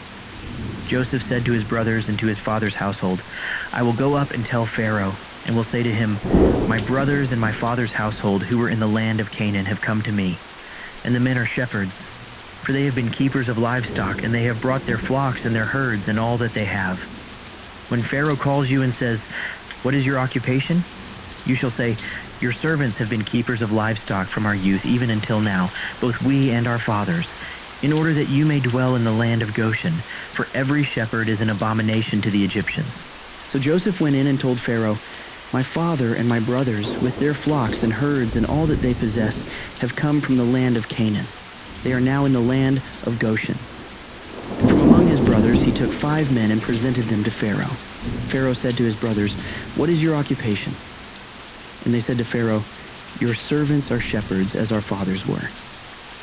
They said to Pharaoh, 'We have come to sojourn in the land, for there is no pasture for your servants' flocks, for the famine is severe in the land of Canaan. And now please let your servants dwell in the land of Goshen.' Then Pharaoh said to Joseph, 'Your father and your brothers have come to you. The land of Egypt is before you. Settle your father and your brothers in the best of the land. Let them settle in the land of Goshen, and if you know any able men among them, put them in charge of my livestock.' Then Joseph brought in Jacob his father, and stood him before Pharaoh, and Jacob blessed Pharaoh. And Pharaoh said to Jacob, 'How many are the days of the years of your life?' And Jacob said to Pharaoh, 'The days of the years of my sojourning are 130 years. Few and evil have been the days of the years of my life, and they have not attained to the days of the years of the life of my fathers in the days of their sojourning.' And Jacob blessed Pharaoh and went out from the presence of Pharaoh. Then Joseph settled his father and his brothers and gave them a possession in the land of Egypt, in the best of the land, in the land of Ramesses, as Pharaoh had commanded. And Joseph provided his father, his brothers, and all his father's household with food, according to the number of their dependents. Now there was no food in all the land, for the famine was very severe, so that the land of Egypt and the land of Canaan languished by reason of the famine. And Joseph gathered up all the money that was found in the land of Egypt and in the land of Canaan, in exchange for the grain that they bought. And Joseph brought the money into Pharaoh's house. And when the money was all spent in the land of Egypt and in the land of Canaan, all the Egyptians came to Joseph and said, "Give us food. Why should we die before your eyes? For our money is gone." And Joseph answered, "Give your livestock, and I will give you food in exchange for your livestock if your money is gone." So they brought their livestock to Joseph, and Joseph gave them food in exchange for the horses, the flocks, the herds, and the donkeys. He supplied them with food in exchange for all their livestock that year. And when that year was ended, they came to him the following year and said to him, "We will not hide from my lord that our money is all spent. The herds of livestock are my lord's. There is nothing left in the sight of my lord but our bodies and our land. Why should we die before your eyes, both we and our land? Buy us and our land for food, and we with our land will be servants to Pharaoh. And give us seed that we may live and not die, and that the land may not be desolate." So Joseph bought all the land of Egypt for Pharaoh, for all the Egyptians sold their fields because the famine was severe on them. The land became Pharaoh's. As for the people, he made servants of them from one end of Egypt to the other. Only the land of the priests he did not buy, for the priests had a fixed allowance from Pharaoh and lived on the allowance that Pharaoh gave them. Therefore they did not sell their land. Then Joseph said to the people, "Behold, I have this day bought you and your land for Pharaoh. Now here is seed for you, and you shall sow the land. And at the harvest you shall give a fifth to Pharaoh, and 4/5 shall be your own, as seed for the field, and as food for yourselves and your households, and as food for your little ones." And they said, "You have saved our lives. May it please my lord, we will be servants to Pharaoh." So Joseph made it a statute concerning the land of Egypt, and it stands to this day that Pharaoh should have the fifth. The land of the priests alone did not become Pharaoh's. Thus Israel settled in the land of Egypt, in the land of Goshen. And they gained possessions in it, and were fruitful and multiplied greatly. And Jacob lived in the land of Egypt 17 years. So the days of Jacob, the years of his life, were 147 years. And when the time drew near that Israel must die, he called his son Joseph and said to him, "If now I have found favor in your sight, put your hand under my thigh and promise to deal kindly and truly with me. Do not bury me in Egypt, but let me lie with my fathers. Carry me out of Egypt and bury me in their burying place." He answered, "I will do as you have said." And he said, "Swear to me." And he swore to him. Then Israel bowed himself upon the head of his bed. After this, Joseph was told, "Behold, your father is ill." So he took with him his two sons, Manasseh and Ephraim. And it was told to Jacob, "Your son Joseph has come to you." Then Israel summoned his strength and sat up in bed. And Jacob said to Joseph, "God Almighty appeared to me at Luz in the land of Canaan and blessed me, and said to me, 'Behold, I will make you fruitful and multiply you, and I will make of you a company of peoples, and will give this land to your offspring after you for an everlasting possession.' And now your two sons, who were born to you in the land of Egypt before I came to you in Egypt, are mine. Ephraim and Manasseh shall be mine, as Reuben and Simeon are. And the children that you fathered after them shall be yours. They shall be called by the name of their brothers in their inheritance. As for me, when I came from Paddan, to my sorrow, Rachel died in the land of Canaan on the way, when there was still some distance to go to Ephrath, and I buried her there on the way to Ephrath, that is Bethlehem. When Israel saw Joseph's sons, he said, 'Who are these?' Joseph said to his father, 'They are my sons, whom God has given me here.' And he said, 'Bring them to me, please, that I may bless them.'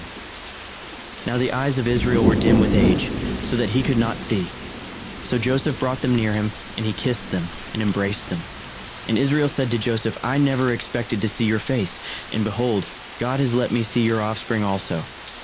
Then Joseph removed them from his knees, and he bowed himself with his face to the earth. And Joseph took them both, Ephraim in his right hand toward Israel's left hand, and Manasseh in his left hand toward Israel's right hand, and brought them near him.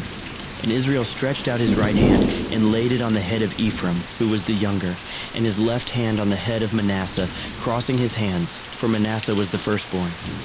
And he blessed Joseph and said, 'The God before whom my fathers Abraham and Isaac walked, the God who has been my shepherd all my life long to this day, the angel who has redeemed me from all evil, bless the boys, and in them let my name be carried on, and the name of my fathers Abraham and Isaac, and let them grow into a multitude in the midst of the earth."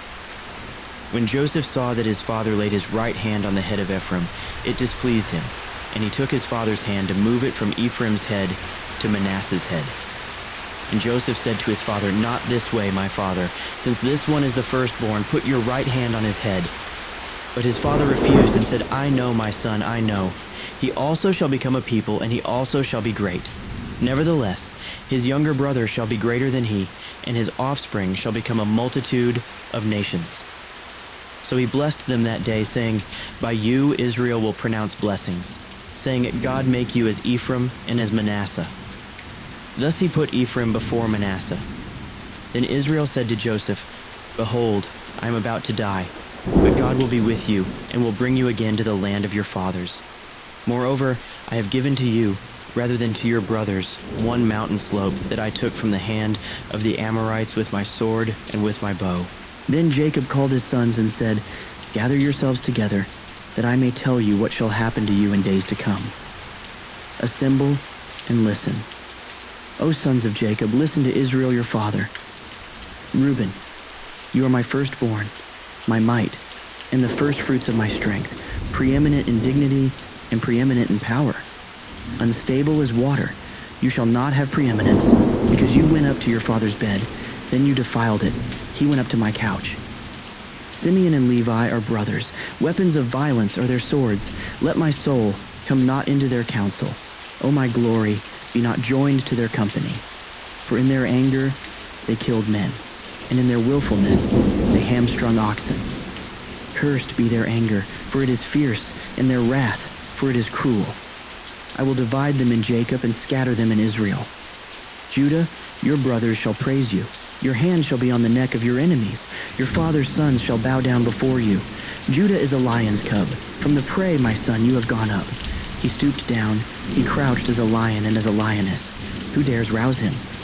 The scepter shall not depart from Judah, nor the ruler's staff from between his feet, until tribute comes to him, and to him shall be the obedience of the peoples. Binding his foal to the vine, and his donkey's colt to the choice vine, he has washed his garments in wine, and his vesture in the blood of grapes. His eyes are darker than wine, and his teeth whiter than milk. Zebulun shall dwell at the shore of the sea.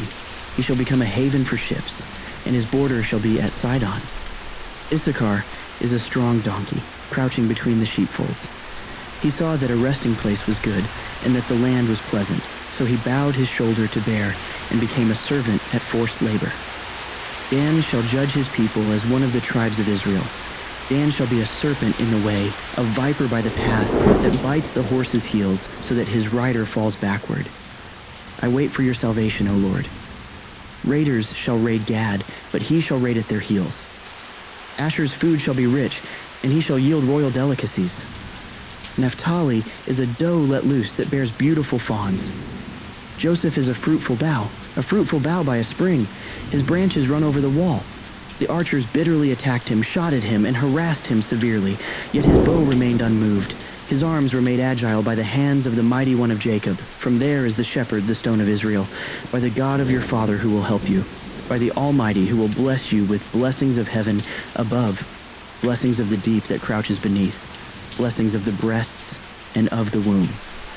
The blessings of your father are mighty beyond the blessings of my parents, up to the bounties of the everlasting hills. May they be on the head of Joseph and on the brow of him who is set apart from his brothers. Benjamin is a ravenous wolf, in the morning devouring the prey, and at evening dividing the spoil. All these are the 12 tribes of Israel. This is what their father said to them as he blessed them, blessing each with the blessing suitable to him. Then he commanded them and said to them, I am to be gathered to my people. Bury me with my fathers in the cave that is in the field of Ephron the Hittite, in the cave that is in the field at Machpelah, to the east of Mamre, in the land of Canaan, which Abraham bought with the field from Ephron the Hittite to possess as a burying place. There they buried Abraham and Sarah his wife. There they buried Isaac and Rebekah his wife, and there I buried Leah. The field and the cave that is in it were bought from the Hittites.